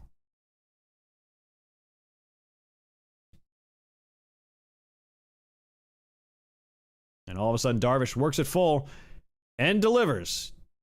Down and in, he lost him. That's ball 4 for Tellez. So he reaches with 1 out.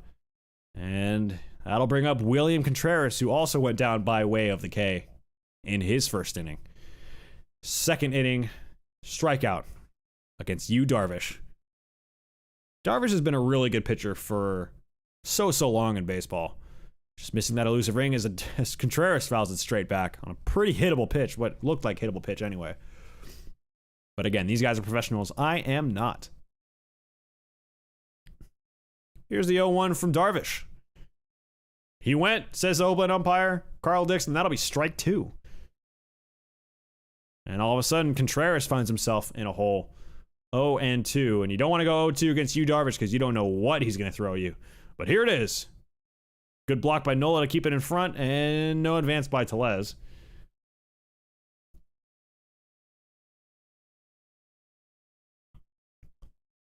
But still 1-2. And delivers. Got him outside corner. What a filthy pitch from Darvish. Down and away, outside corner. Contreras knew it. Little bit of a disagreement with the home plate umpire, but that has been called all afternoon. His second strikeout of the day. Darvish's 6th. And there's 2 outs for Brian Anderson. Last hope for the Brewers in the 4th. Outside corner in there for strike 1. Anderson, not great numbers lifetime. 1 for 8 against Darvish with 3 Ks. Not ideal by any stretch.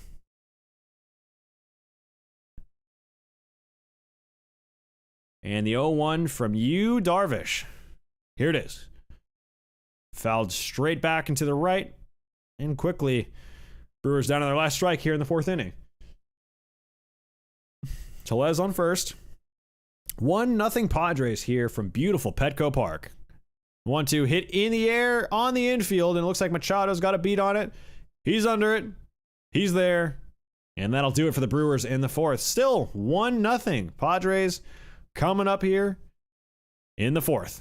Carpenter, Nola, and Ha-Sung Kim for the Friars.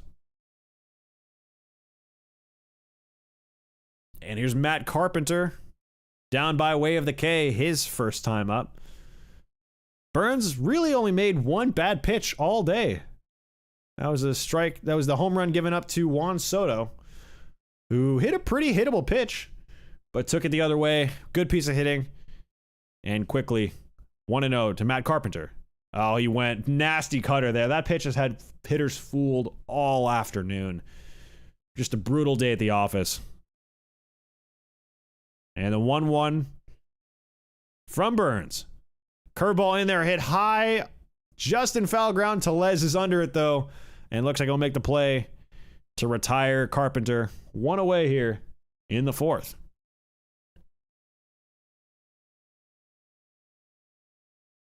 That brings up Austin Nola, who walked in the 2nd inning off of Burns. Up to 58 pitches now, so not quite a concern, but it's getting up there for sure.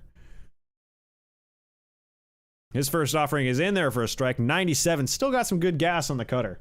97 miles an hour. And it's 0-1 to Nola. And here is that 0-1. Just a bit low. Same pitch, a little lower on location. Just missed the strike zone.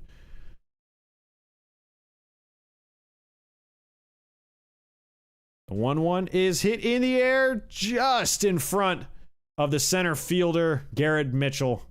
That'll get back in. Nola's got his first hit of the day. He's 1 for 1.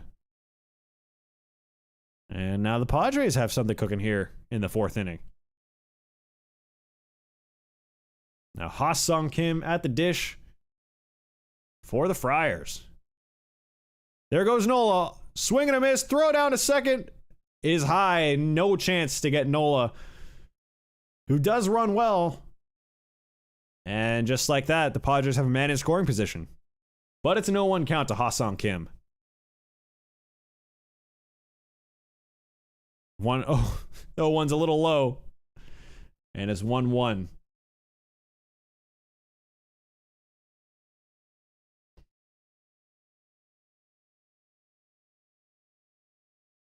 The 1-1. Oh, just a bit high, apparently. I mean, that looked like a pretty good pitch from our perspective up here. Now here's a 2-1 to Kim. Slapped foul. Sounded like pretty good contact, but just slapped foul. Little late on it. And it's 2-2.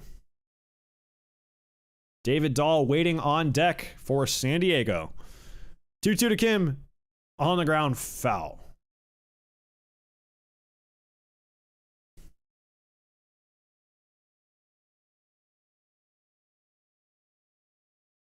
And the 2-2 from Corbin Burns. Just missed inside. I mean, that pitch has been called both ways all day. Really inconsistent strike zone there from Carl Dixon behind the plate. Gotta figure that could have gone either way. But it's 3-2 now. In the air to left. Down the left field line. That's a fair ball. That's going to drop. That'll score Nola from second. On his way to second goes Ha-Sung Kim, who gets a little bit more insurance for the San Diego faithful. It's 2-0 Padres. 102 miles an hour off the bat. Down into the corner. Good piece of hitting there. Stays in front of it and just drives it down the line. Got a little bit too much of the plate there. Did that pitch from Corbin Burns, and Kim makes him pay. 2-0 San Diego. And Kim's still at second with only 1 away here in the 4th. First pitch check swing. He did not go. Dahl walked his first time up, and he's got a 1-0 count in his favor. Padres now up to 2-0 here against Corbin Burns and the Brewers. Here's the 1-0 from their ace. Oh, I mean, that's been called both ways all day. Not a great strike zone so far from Carl Dixon. I mean, you got to figure room for improvement. That one just misses inside, so maybe a makeup call, perhaps. I mean, it's been all over the place so far this afternoon. And that one up and in. So 3-1 now to David Dahl with Trent Grisham, top of the order, on deck. Yeah, it's been really inconsistent all day. I mean, I feel like between that and I've said morning and afternoon, but we're just hanging out. That one right in there. He tried to hold up, but it was a strike either way. So 3-2 now with Kim on second. David Dahl at the dish for the Friars. Here we go. 3-2. Base hit into left field. Here comes Kim. The throw from Yelich. Is he going to beat him at the plate? He's going to be well up the line. 3-0 San Diego. They're making him pay now. Good piece of hitting by David Dahl, just shooting it the other way over the head of Anderson and Adames at short. Good piece of hitting there. Curveball gets a lot of the plate. And Dahl just kind of goes with it, takes it the other way. Good piece of hitting there from San Diego. And just like that, it's 3-0 with the top of the order. You got to figure the Brewers bullpen is starting to work at this point with Burns up to pitch number 75. Right in there for a strike. Right down the middle at 94. 2 groundouts for Trent Grisham so far today. But the Padres on top. 3-0. And you know what's waiting in the back of the Padre bullpen. Former Brewer closer, Josh Hader. So the Brewers are thinking they got to get back in this game early. Grisham with a little blooper. That's going to fall for a hit in front of Weimer in right. And it looks like we'll have first and third now. Dahl all the way around first to third. Good base running there by the former Rocky. Good piece of hitting by Trent Grisham. And Burns has all of a sudden, he's got his back against the wall with Juan Soto at the plate. And just 1 out here in the 4th. First pitch right there for strike 1. 95-mile-an-hour cutter. Of course, Soto went yard and then struck out his next plate appearance. I mean, this guy's been one of the better hitters in baseball. Just has a great eye for the strike zone. Some of the best eyes in this game. Not a lot of swing and miss on pitches outside of the zone. Yeah, it looks like Bryce Wilson's getting up. Former Brave Bryce Wilson starting to get loose for the crew out in their bullpen.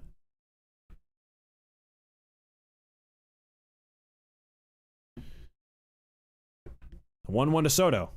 Slapped foul. That thing was hit on a rope. Just a little out in front of it. 79 pitches so far for Corbin Burns. Number 80 on the way. Juan Soto, 2 on, 1 out. Here it is. Just inside, swing and a miss. And just as the announcer was talking about Juan Soto not swinging and missing at pitches outside of the strike zone, Burns gets him with a nasty cutter. 2 times in a row he's gotten it with that pitch. And it'll be 2 outs. Manny Machado. Burns shaking off Contreras. He's got his sign.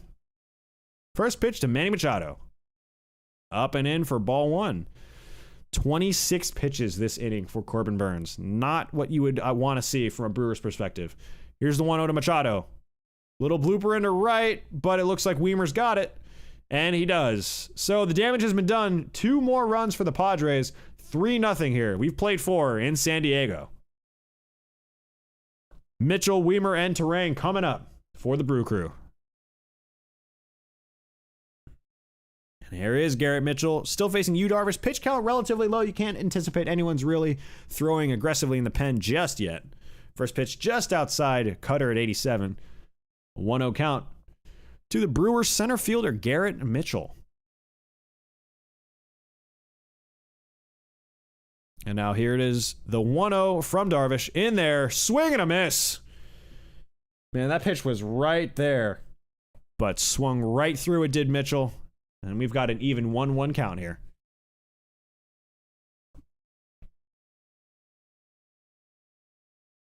One just a bit low. 2-1 now. We'll see what Darvish can do against Garrett Mitchell. In there for strike 2. It looked like a pretty good pitch to hit, but just maybe the Brewers not seeing the ball well or what have you, or just not ready to swing the bat against that pitch. But Darvish has kind of had his way getting back into counts. And he's got it. 2 balls, 2 strikes. Even count here. The pitch. Outside corner, and he knew it. That's a tough one to take. Sinker at 95, dotted on the outside corner. Nothing you can do about that if you're not ready to swing the bat. So Mitchell goes down looking. Here's Joey Wiemer. 69 pitches so far for you, Darvish. Number 70 on the way, just up and out of the strike zone. Ball 1.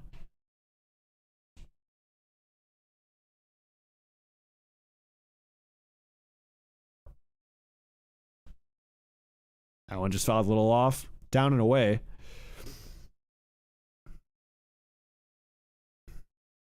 Here's the 1-1 to Joey Wiemer. Young Brewers right fielder. Hit in the air, just foul territory. Cronenworth is there, though. He's got it. And that's out number 2.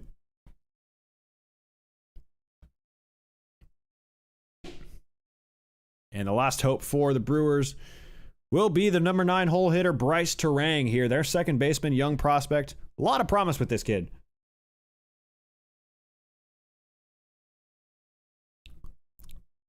First pitch from Darvish fouled straight back. And we'll do it again. 0-1 to young Bryce Terang.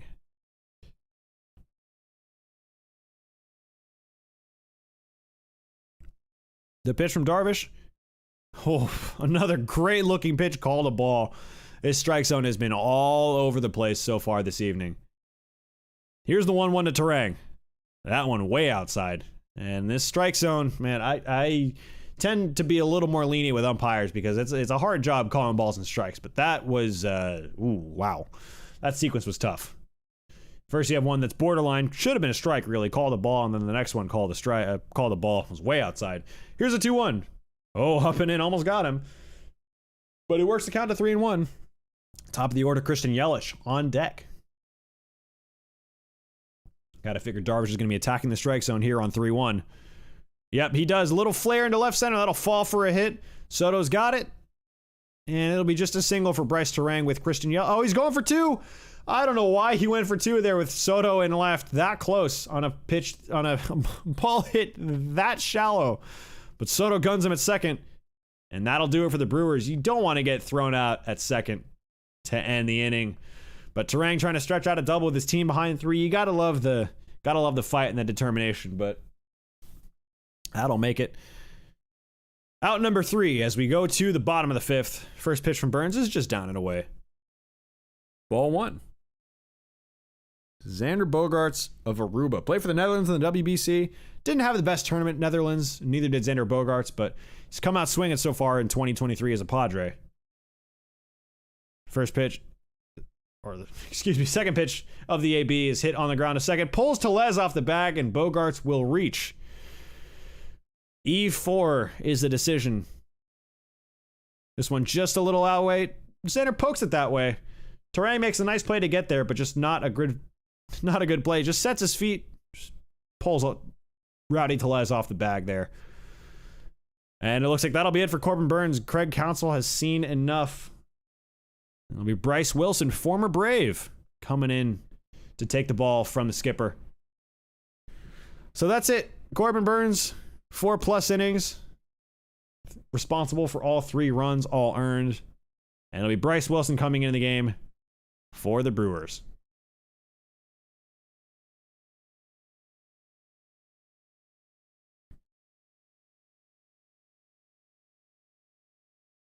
And he'll have the not-so-small task of facing Jake Cronenworth here with Xander Bogaerts standing on first base.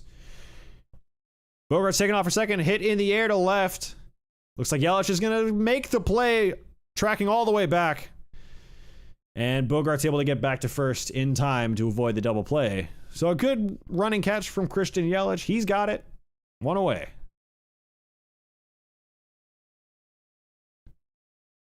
And that'll bring up Matt Carpenter's strikeout and a pop-out so far today here in the 5th. Padres faithful, coming out in droves to watch the Milwaukee Brewers. Beautiful day in San Diego here in early April. Check on the runner.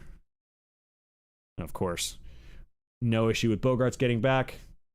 Not the speediest of shortstops is Xander Bogaerts. He runs well, but not the speediest. First pitch from Wilson. Down and away for ball 1. Changeup. First pitch changeup to Matt Carpenter. Interesting choice. But well off the strike zone. Here's the 1-0. Just up and in. I mean, that pitch has been called a strike, has been called a ball. There's not a lot of consistency from the home plate umpire today. And that pitch called a strike. Man, Brewers fans, you all cannot be happy with the strike zone. I don't blame you. 2-1 now to Matt Carpenter. Brewers fans and Padres fans, baseball fans in general can't be happy. And that pitch in there, strike 2 to Matt Carpenter. Yeah, it's just all over the place. Not an ideal situation with this home plate umpire. But here's the 2-2. Matt Carpenter fouls it straight back. We'll do it again.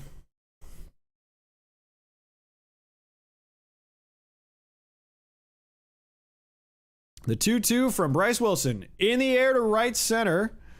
Back is Mitchell. He's got it. And that's 2 outs. Bogaerts will stay at first. And that'll bring up Austin Nola.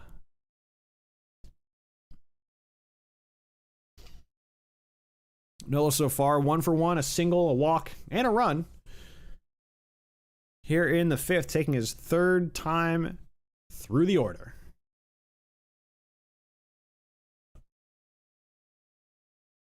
Here's the pitch from Wilson. In the air to right center. Back goes Mitchell. That's going to get down.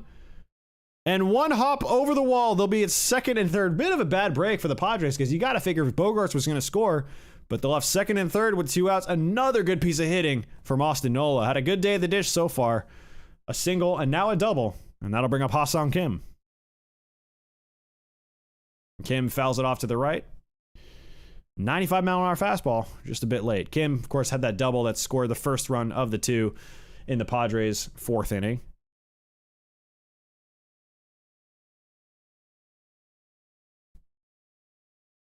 And the 0-1 from Wilson. Way out in front of the slider. Strike 2 on Kim. Kim, of course, a very good breaking ball hitter, but way out in front of that one, expecting the heater. And here's the 0-2. Almost got him. Runs in a little bit on the hands. But it's a ball. 1-2 now to Ha-Seong Kim.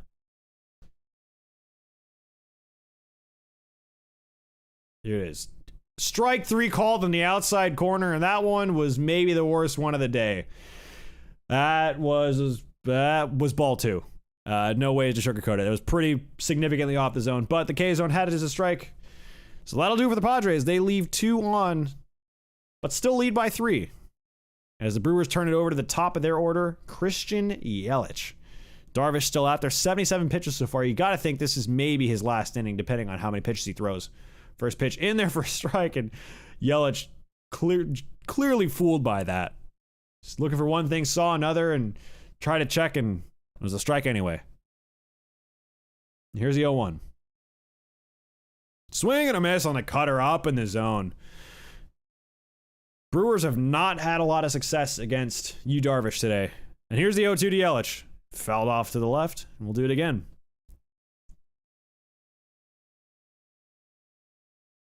Not a great day for Christian Yelich and the Brewers. Just can't get anything really going offensively. He did, yes. He went around for strike 3.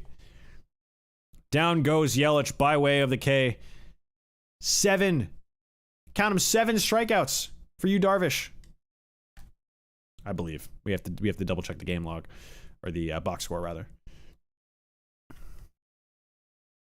8 strikeouts for Darvish rather. 8 strikeouts for Yu Darvish. Absolutely dealing today. 1 down here in the 6th. And first pitch just misses on the outside corner.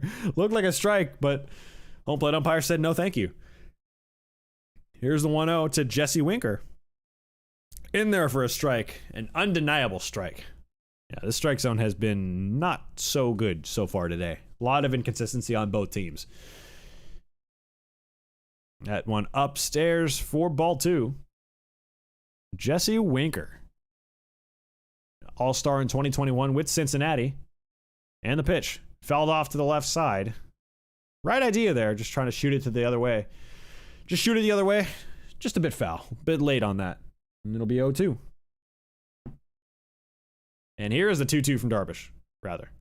Fouled off Nola and the home plate umpire. I mean, catchers take a beating back there. They really do.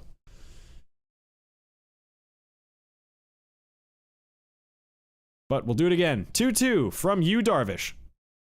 Just missed inside. I mean, that one, if that would have been called a strike, I think we would have quit right there. Just no getting worse than that. No getting better from there. Here's a 3-2. Fouled off. We'll do it again.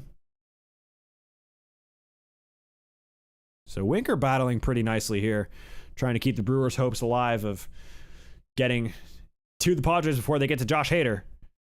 And that fouled off again. We'll have a 9th pitch in this AB. 8 so far. Here is number 9 from you, Darvish. In the air, left center. Grisham's under it. He's there, and he's got it. For out number 2. So Winker put a pretty good swing on it. Just popped it up a little bit, just missed it. And there's 2 away for Willie Adames. Adames 0 for 1 so far today. Trying to keep things alive for San Diego in the 6th. First pitch in there for a strike.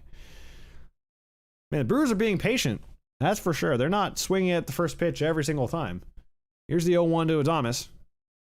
Hell on the ground. What a pick by Machado. I mean, he's been doing that for years. Throws over to first well in time.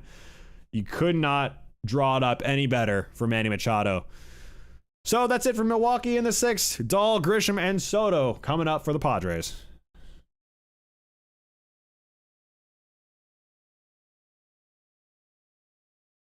Yeah, it's almost like Shambi and Singleton are supposed to be the commentators, but it's just me and my annoying voice. Bryce Wilson back in for the 6th to face David Dahl. Here's the first pitch. Check swing, but has a strike anyway. A lot of that going on today. But maybe a little bit of trouble seeing the ball out of the pitcher's hand. A lot of check swings on pitchers that were in the strike zone. And here's the 0-1 from Bryce Wilson. On the ground, left side, through for a base hit. Yelich gets it in quickly, and Dahl is once again on first. Had a nice day so far from the number 9 hole for the Padres. And they have another threat here in the bottom of the 6th. And that'll bring up the top of the order in Trent Grisham. Growing a nice mustache this year. Respect. And the first pitch is in there. Changeup at 87 from Bryce Wilson. First pitch, a lot of first pitch changeups so far. Going against the grain a little bit, and classic baseball logic anyway. Usually expecting first pitch fastball. But Wilson's ahead 0-1. And he did check his swing. Yep, just inside. Grisham checked his swing. It'll be a 1-1 count now. And here it is. Just upstairs, 2-1 to Trent Grisham. Well, you got to figure if Grisham gets on and Soto gets up, that might be the end of Bryce Wilson's afternoon. That one fouled to the left side. And it's 2-2.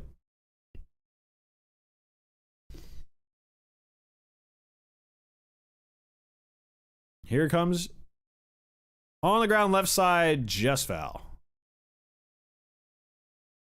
Looked like a pretty good swing there from Trent Grisham. A couple big home runs against the Mets last year in the wild card series. Here's the 2-2. Did he go? May have. He did. Third base umpire punches him out. And that'll be out number 1 here in the 6th. Rings him up. Hard to hold up. First inning, here was Juan Soto. Second PA of the game. And a no-doubter. Fastball, middle away. Does exactly what you're supposed to do with it. Takes it the other way.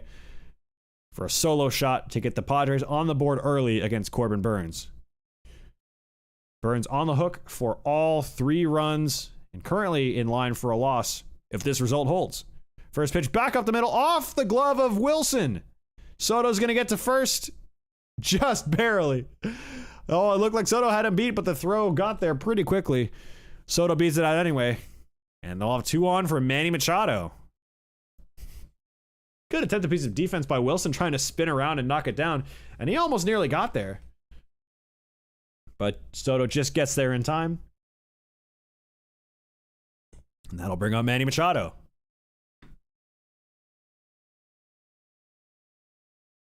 Machado in the air to right center.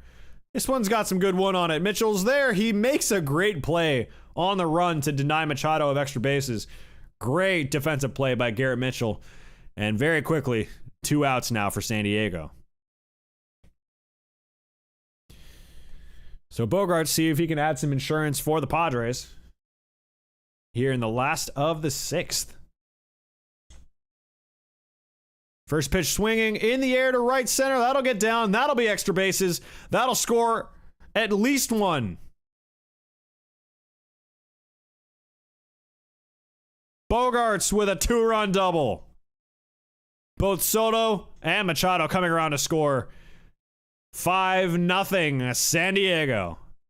Just a great piece of hitting. Puts it exactly where you're supposed to. Hits it to right center. That's what Bogaerts does so well. He takes what the pitcher gives him, goes with that pitch, drives it the other way, stands on second with 2 stakes to his name. 5-0 Padres. And they got a bit of life, a bit of breathing room. And another pitch missed by the home plate umpire. That one has got to infuriate Brewers fans everywhere. I mean, that was a ball. Or that was a strike. Call the ball. So here's the 1-0 to Jake Cronenworth. 0 for 3 so far today. That one fouled off to the left side. And if you're Milwaukee, you're thinking, man, this is 1-1, should be 0-2. I mean, this is clearly missed in San Diego's favor. At least in this one. Of course, it's gone both ways today. 0-2 just misses down and away. Sinker at 92.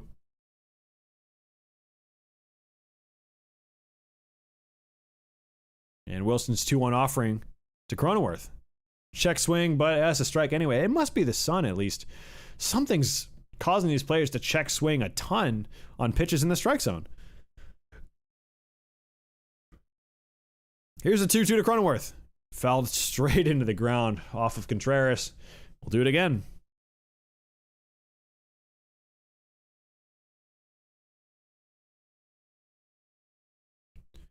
Two from Wilson. Check swing. He did go around. That's strike 3 to Cronenworth, and that's it for the Padres in the 6th. But 2-run double from Xander Bogaerts. Padres had on 5-0 after 6. Tellez, Contreras, and Anderson coming up for the Brew Crew. And here is Rowdy Tellez. What a name. What a baseball guy, huh? Rowdy Tellez. Love to see it, truly. Darvish still in there as he delivers strike 1 to Tellez. 93 pitches so far for you, Darvish. A strong outing so far. Although that one misses badly. It's 1-1. Darvish, of course, signed in Major League Baseball with the Rangers. And has been nothing short of a star here in the U.S. So that one is fouled out by Tellez. That'll run the count to 1-2.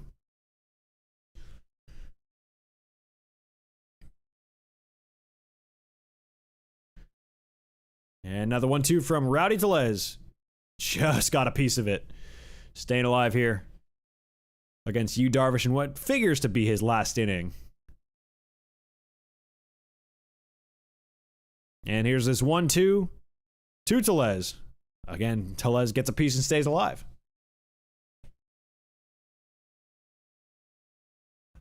So Tellez, Anderson, and William Contreras.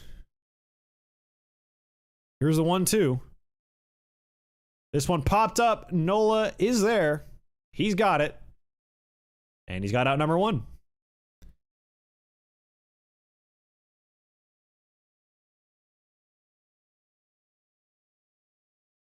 And now Contreras 0 for 2 with a couple of Ks. Darvish has twirled an absolute gem so far today. 6+ innings, 2 hits, no runs. First pitch just misses. Still got decent velo. 93 down and in on the sinker. Now he's got what he wants from Nola. And here's his pitch. Up and in. Got the corner for strike 1. Yeah, definitely lost a little bit of velo considering he's thrown 100 pitches. Here's 101. Down and in. That'll be a ball.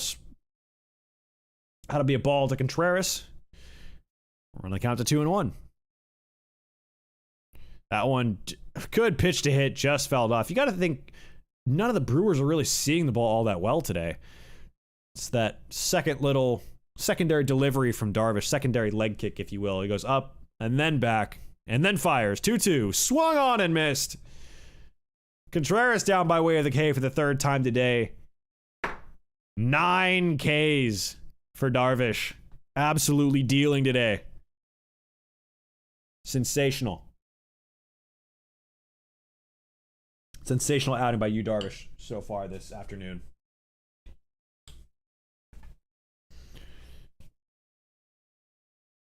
Down and in, almost got Anderson, but he gets out of the way for ball 1. Beautiful Petco Park in San Diego. Here's the 1-0 to Anderson, just up and away for ball 2. And Darvish now well over 100 pitches. You got to figure this is probably his last batter. The lefty Mitchell on deck. Here's a 2-0. In there for a strike. Cutter at 84. Yeah, he lost a lot of the velo so far. It's not quite the 88, 89 he was sitting at earlier in the day. Here's a 2-1 to Brian Anderson. Swung on and missed. It's still got the bite to it. I'm done. The velo may not be there, but the bite still is. The movement, the downward action. 2-2. Brian Anderson popped up. Shallow center field. Grisham's going to stroll under it. He's got it. 7 shutout innings for Yu Darvish. And the San Diego faithful are in a frenzy. An absolute chaotic scene here in San Diego. You love to see it. Now here's Matt Carpenter to face Bryce Wilson. Still in the game for the Brewers. First pitch to Matt Carpenter. Slurve in there for strike 1. It's like Hobie Milner and Joel Payamps in the pen for the Crew. They'll be ready to go if Wilson runs into any trouble here against Matt Carpenter and the bottom of the order for the Padres. And that one misses inside. 1-1. Fouled off to the left side. Quickly 1-2.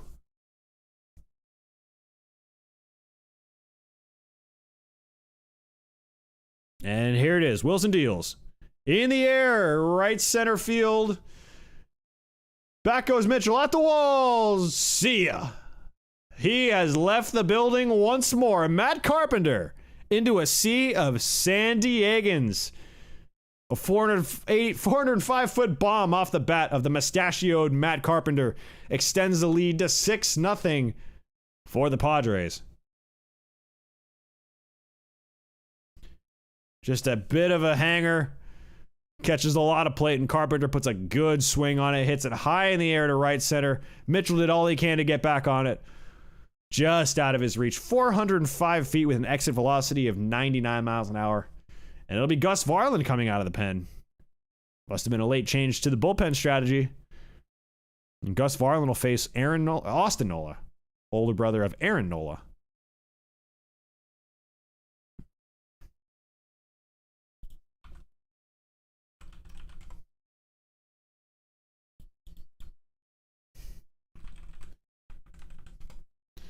The 1-0 is hit high in the air to center, but Mitchell will have no problem with this one. He's got it for out number 1.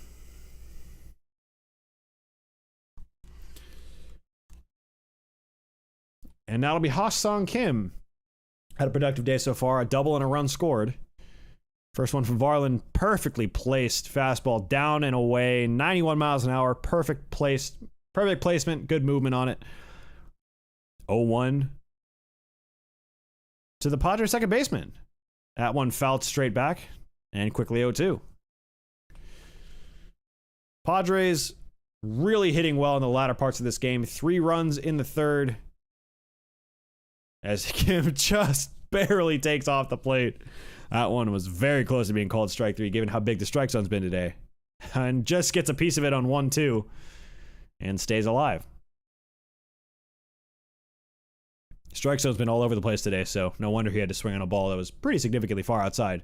That one slapped down the right field line, foul.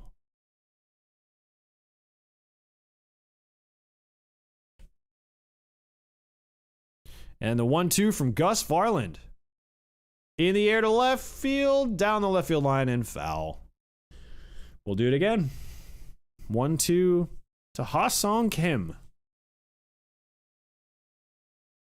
Swung on and missed. Pulled a string on the slider. He gets Kim, who goes down swinging, and there's 2 outs in the 7th. Just like that. David Dahl, a couple of knocks today. RBI and a run scored.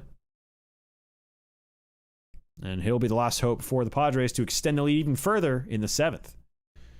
Takes up and in for ball 1.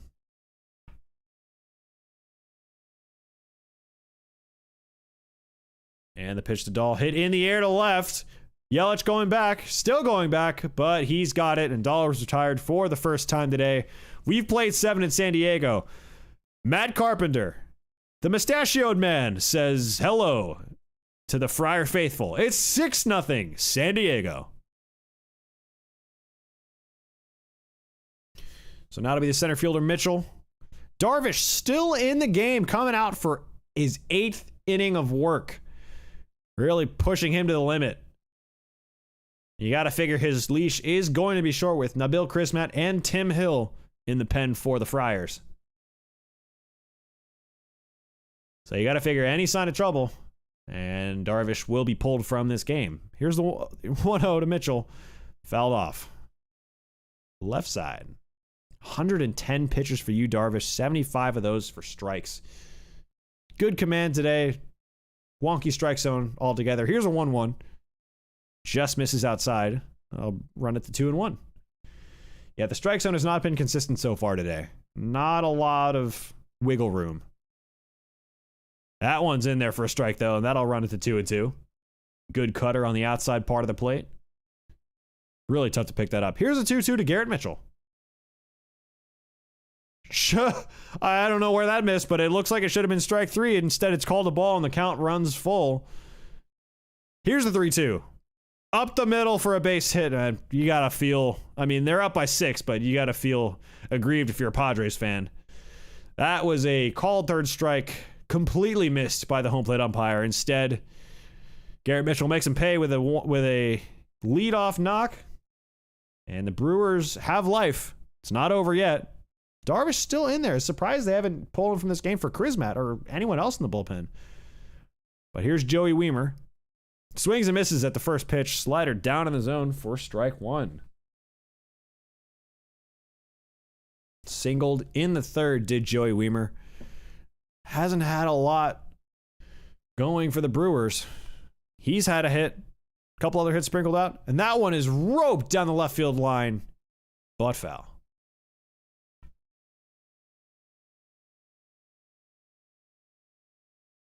Quickly 0-2, and here is that 0-2 pitch. Pitch number 117 from Darvish. Swung on and missed for strike 3. He has been filthy all day today. Darvish absolutely unhittable so far. I mean, that is some of the best pitching that we have seen in recent memories. 10 strikeouts for you, Darvish. Double digits again. For the man known as you. Here's Bryce Terang now, who takes a cutter right down the middle. I mean, the Brewers just are not seeing it well. I don't know what the consensus is, but something's not going right with this Brewers team. And quickly 0-2, there's going to be something going on at that hitters meeting tomorrow, trying to figure out how to make contact on the ball coming out of the hands of you, Darvish. Here's the 0-2 to Bryce Terang. Did he check his swing? Did he go? He did. Rung out by the third base umpire. And just like that, on pitch 120, Darvish gets his 11th strikeout. Cutter that just runs in and in and in, and Terang could not hold up. So Christian Yelich, the last hope for the Brewers to prevent the shutout here in the 8th. First pitch just outside. Again, not a lot of consistency from home plate umpire Carl Dixon today. Here's the 1-0 from Darvish.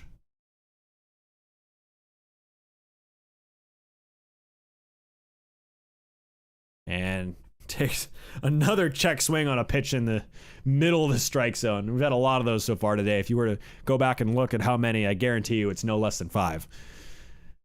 But regardless, the 1-1. Yelich laced down the right field line. Just foul. He got good wood on it, just little out in front. And quickly, 1-2. Friar Faithful making some noise here in San Diego. Petco Park. On the ground, foul. We'll do it again. Just imagining how loud it would be in San Diego if this was a real-life scenario in late September, early October.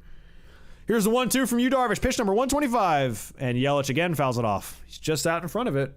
You might wonder if Darvish is going to speed him up or continue to slow him down. 125 pitches. Number 20, 126. On the ground to second. Kim's got it. His throw to first is in time. And that's 8. Count them. 8 shutout innings for Yu Darvish. A masterful performance so far. You got to figure he's done. Gets a wonderful ovation from the San Diegans. And that'll be it.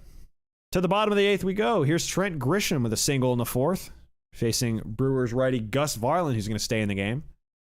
Figure down 6, you want to squeeze as much length out of him as you can. Again, it is April. It is a long season.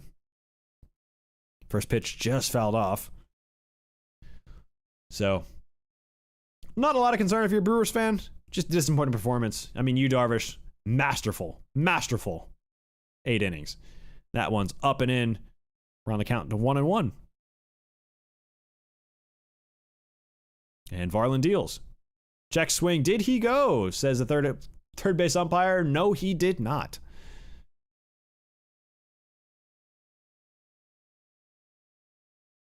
The 2-1 to Grisham.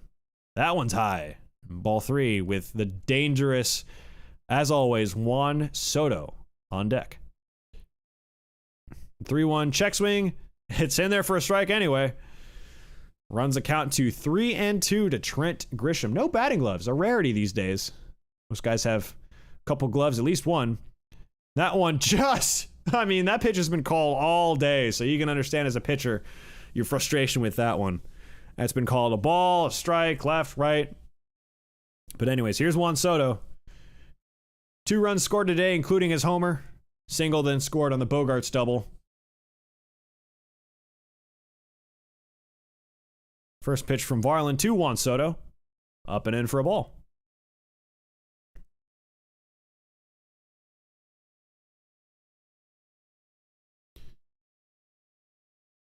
The 1-0 to Soto. Outside, ball 2. Little shuffle there, a little stare down from Juan Soto. You already know that. 2-0, you gotta figure he's got the green light if it's anywhere close. And it is, but no swing from Soto. A little bit of a flinch, but no swing. It's 2-1. Padres up comfortably. You gotta figure this is gonna be a kind of middle reliever scenario. No need for Josh Hader. Rest his arm unless the Brewers are going for the jugular. Or the Padres, rather, against the Brewers, his old team. Funny how these names work out, you know? 3-1 to Soto, and they check on the runner. Barely able to snag it is Tellez. But it'll be 3-1. 2-1, Soto, one of the most dangerous hitters in baseball. You don't want to miss with a fastball here. He is down the left field line. Is it going to get down? It'll get down foul. Just missed what would have been a probable double. And probably another run scored with Grisham's speed. But that'll run it to a full count. Here it is. Just a little low on the changeup. Soto draws another walk. Stop me if you've heard that before. Soto draws a walk.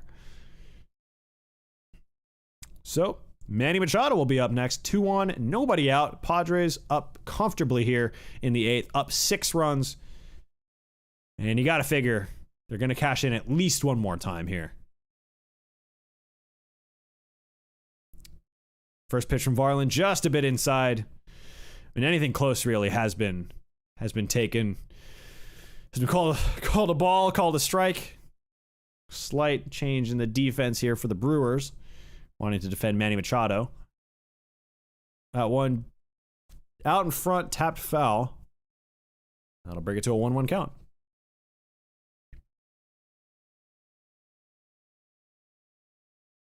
And now the first pitch, 1-1 from Varland. I keep thinking it's first pitch. Oh, man. It's all this time doing quick counts on MLB The Show with Reese and Brews and Baseball on Tuesdays. Which, if you miss those, make sure to check those out on Tuesdays. Here's the 2-1 to Machado. Another pitch that should have been called a strike, if you ask me. But, man, Brewers are really being hard done by this game. Not a very kind strike zone. The 3-1 to Machado. Ball 4, they're loaded. And coming up's the guy you don't want to face with the bases loaded and nobody out. And Xander Bogaerts, one of the best contact hitters, one of the best all-around hitters in baseball. You got to figure more damage to be done here with a double and 2 RBIs so far today for the X-Man. Bogaerts part of that new breed of shortstop. Big guys. Bogaerts, Trey Turner, Correa, Dansby Swanson to a certain extent.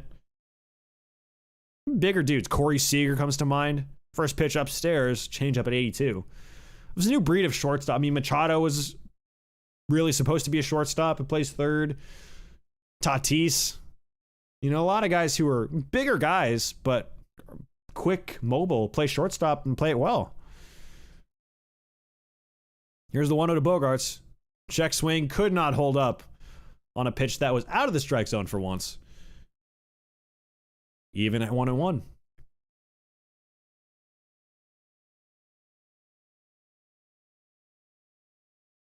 That one down and away, outside corner gets the call as well. And you could tell the San Diego faithful did not like that one. On their feet there with a chorus of boos for the home plate umpire. This one blooped and caught by Tellez. That looked for a second like it was going to get over his head into right. But a nice catch by Tellez to retire Bogaerts. And that'll bring up Jake Cronenworth with a chance to do some damage. And the Brewers still an opportunity to get out of it. Double play still in order here. The bottom of the 8th. Cronenworth over 4 today so far. Seemingly the only guy who hasn't really gotten in on the San Diego hit parade.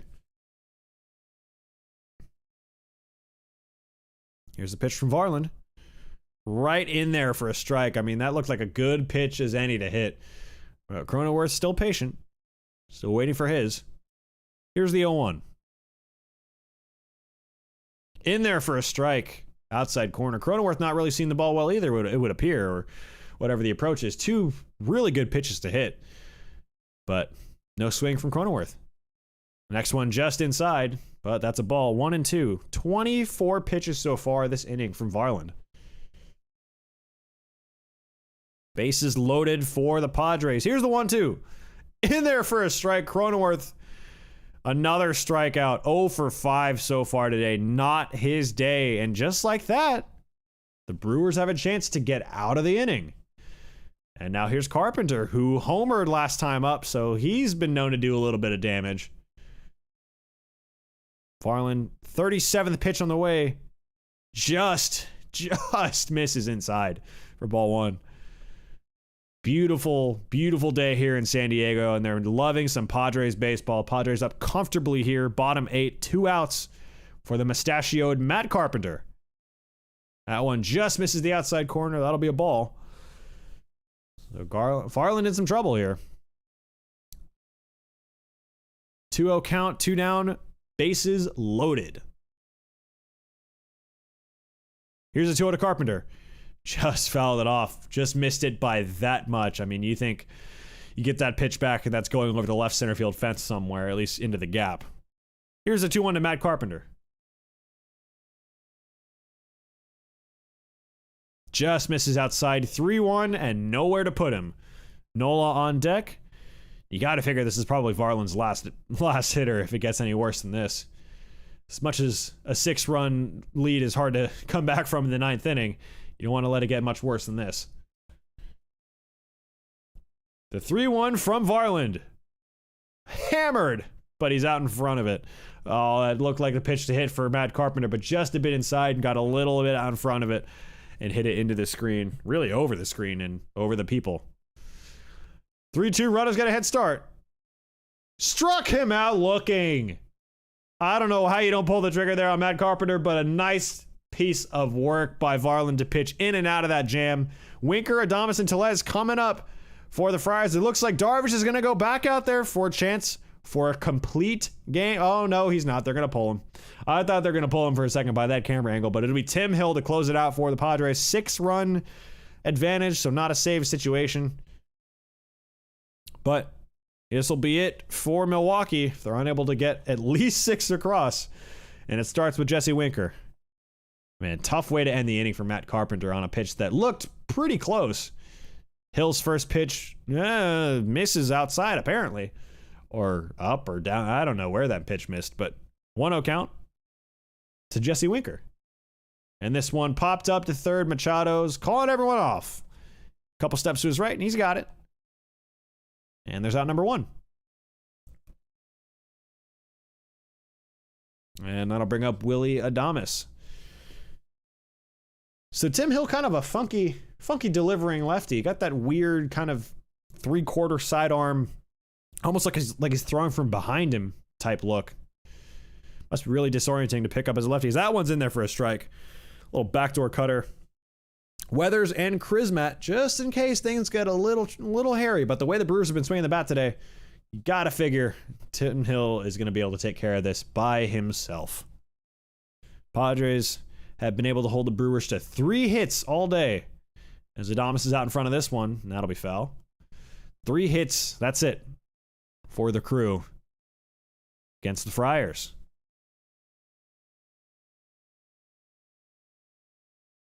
The 0-2, swing and a miss. Way out in front was Adames, and he goes down by way of the K. Padres 1 out away from a comprehensive 6-0 shutout victory in front of their home crowd here in San Diego. Tim Hill against Rowdy Tellez. First pitch in there for a strike. Perfectly placed sinker on the inside part of the plate. Can't do much more than that. Much better than that as a lefty. Here's the 0-1 to Tellez. Swing and a miss. Couldn't hold up and make contact. Couldn't hold up or make contact on that one. Brewers on their last strike. Here's a pitch from Hill. Swing and a miss. He got him on 3 straight. And with that, that'll do it. A masterful performance by the Padres. Darvish, 8 shutout innings, 11 strikeouts. Soto with a homer. Carpenter with a homer. Bogarts, 2 RBIs. David Dahl with another big day for San Diego. And that's it. Padres win it 6-0. 6 runs, 11 hits, no errors. No runs, 3 hits, 1 error for Milwaukee as they head home in disappointing fashion. Soto with that early homer set the tone early. Padres just kept on adding on. Ha-Seong Kim with a big RBI double down the left field line. And of course, the X-Men, Xander Bogaerts, with a beautiful piece of hitting, a gapper into right center field, driving in too. And can we forget the mustachioed Matt Carpenter with a high drive to right field, out of the reach of Garrett Mitchell. Tim Hill on a 1-2-3 ninth, 6-0 Padres, your final score. So, folks, thanks for joining us. This has been episode insert number here. No, seriously, people, appreciate you for joining us. This has been a weird episode of Brews and Baseball because there's no actual gameplay, just me giving my live commentary, live play-by-play over it. I'm not a professional play-by-play commentator, but I hope that was entertaining at least. If you have enjoyed this, a like is very much appreciated, and be sure to subscribe to Brews and Baseball for more content like this, not just the regular streams. Our recap and all of that, the first half of this podcast, the first half of this episode will be in podcast form. It'll be available on Spotify, everywhere you get your podcasts, within the next day or so, tomorrow morning, ideally.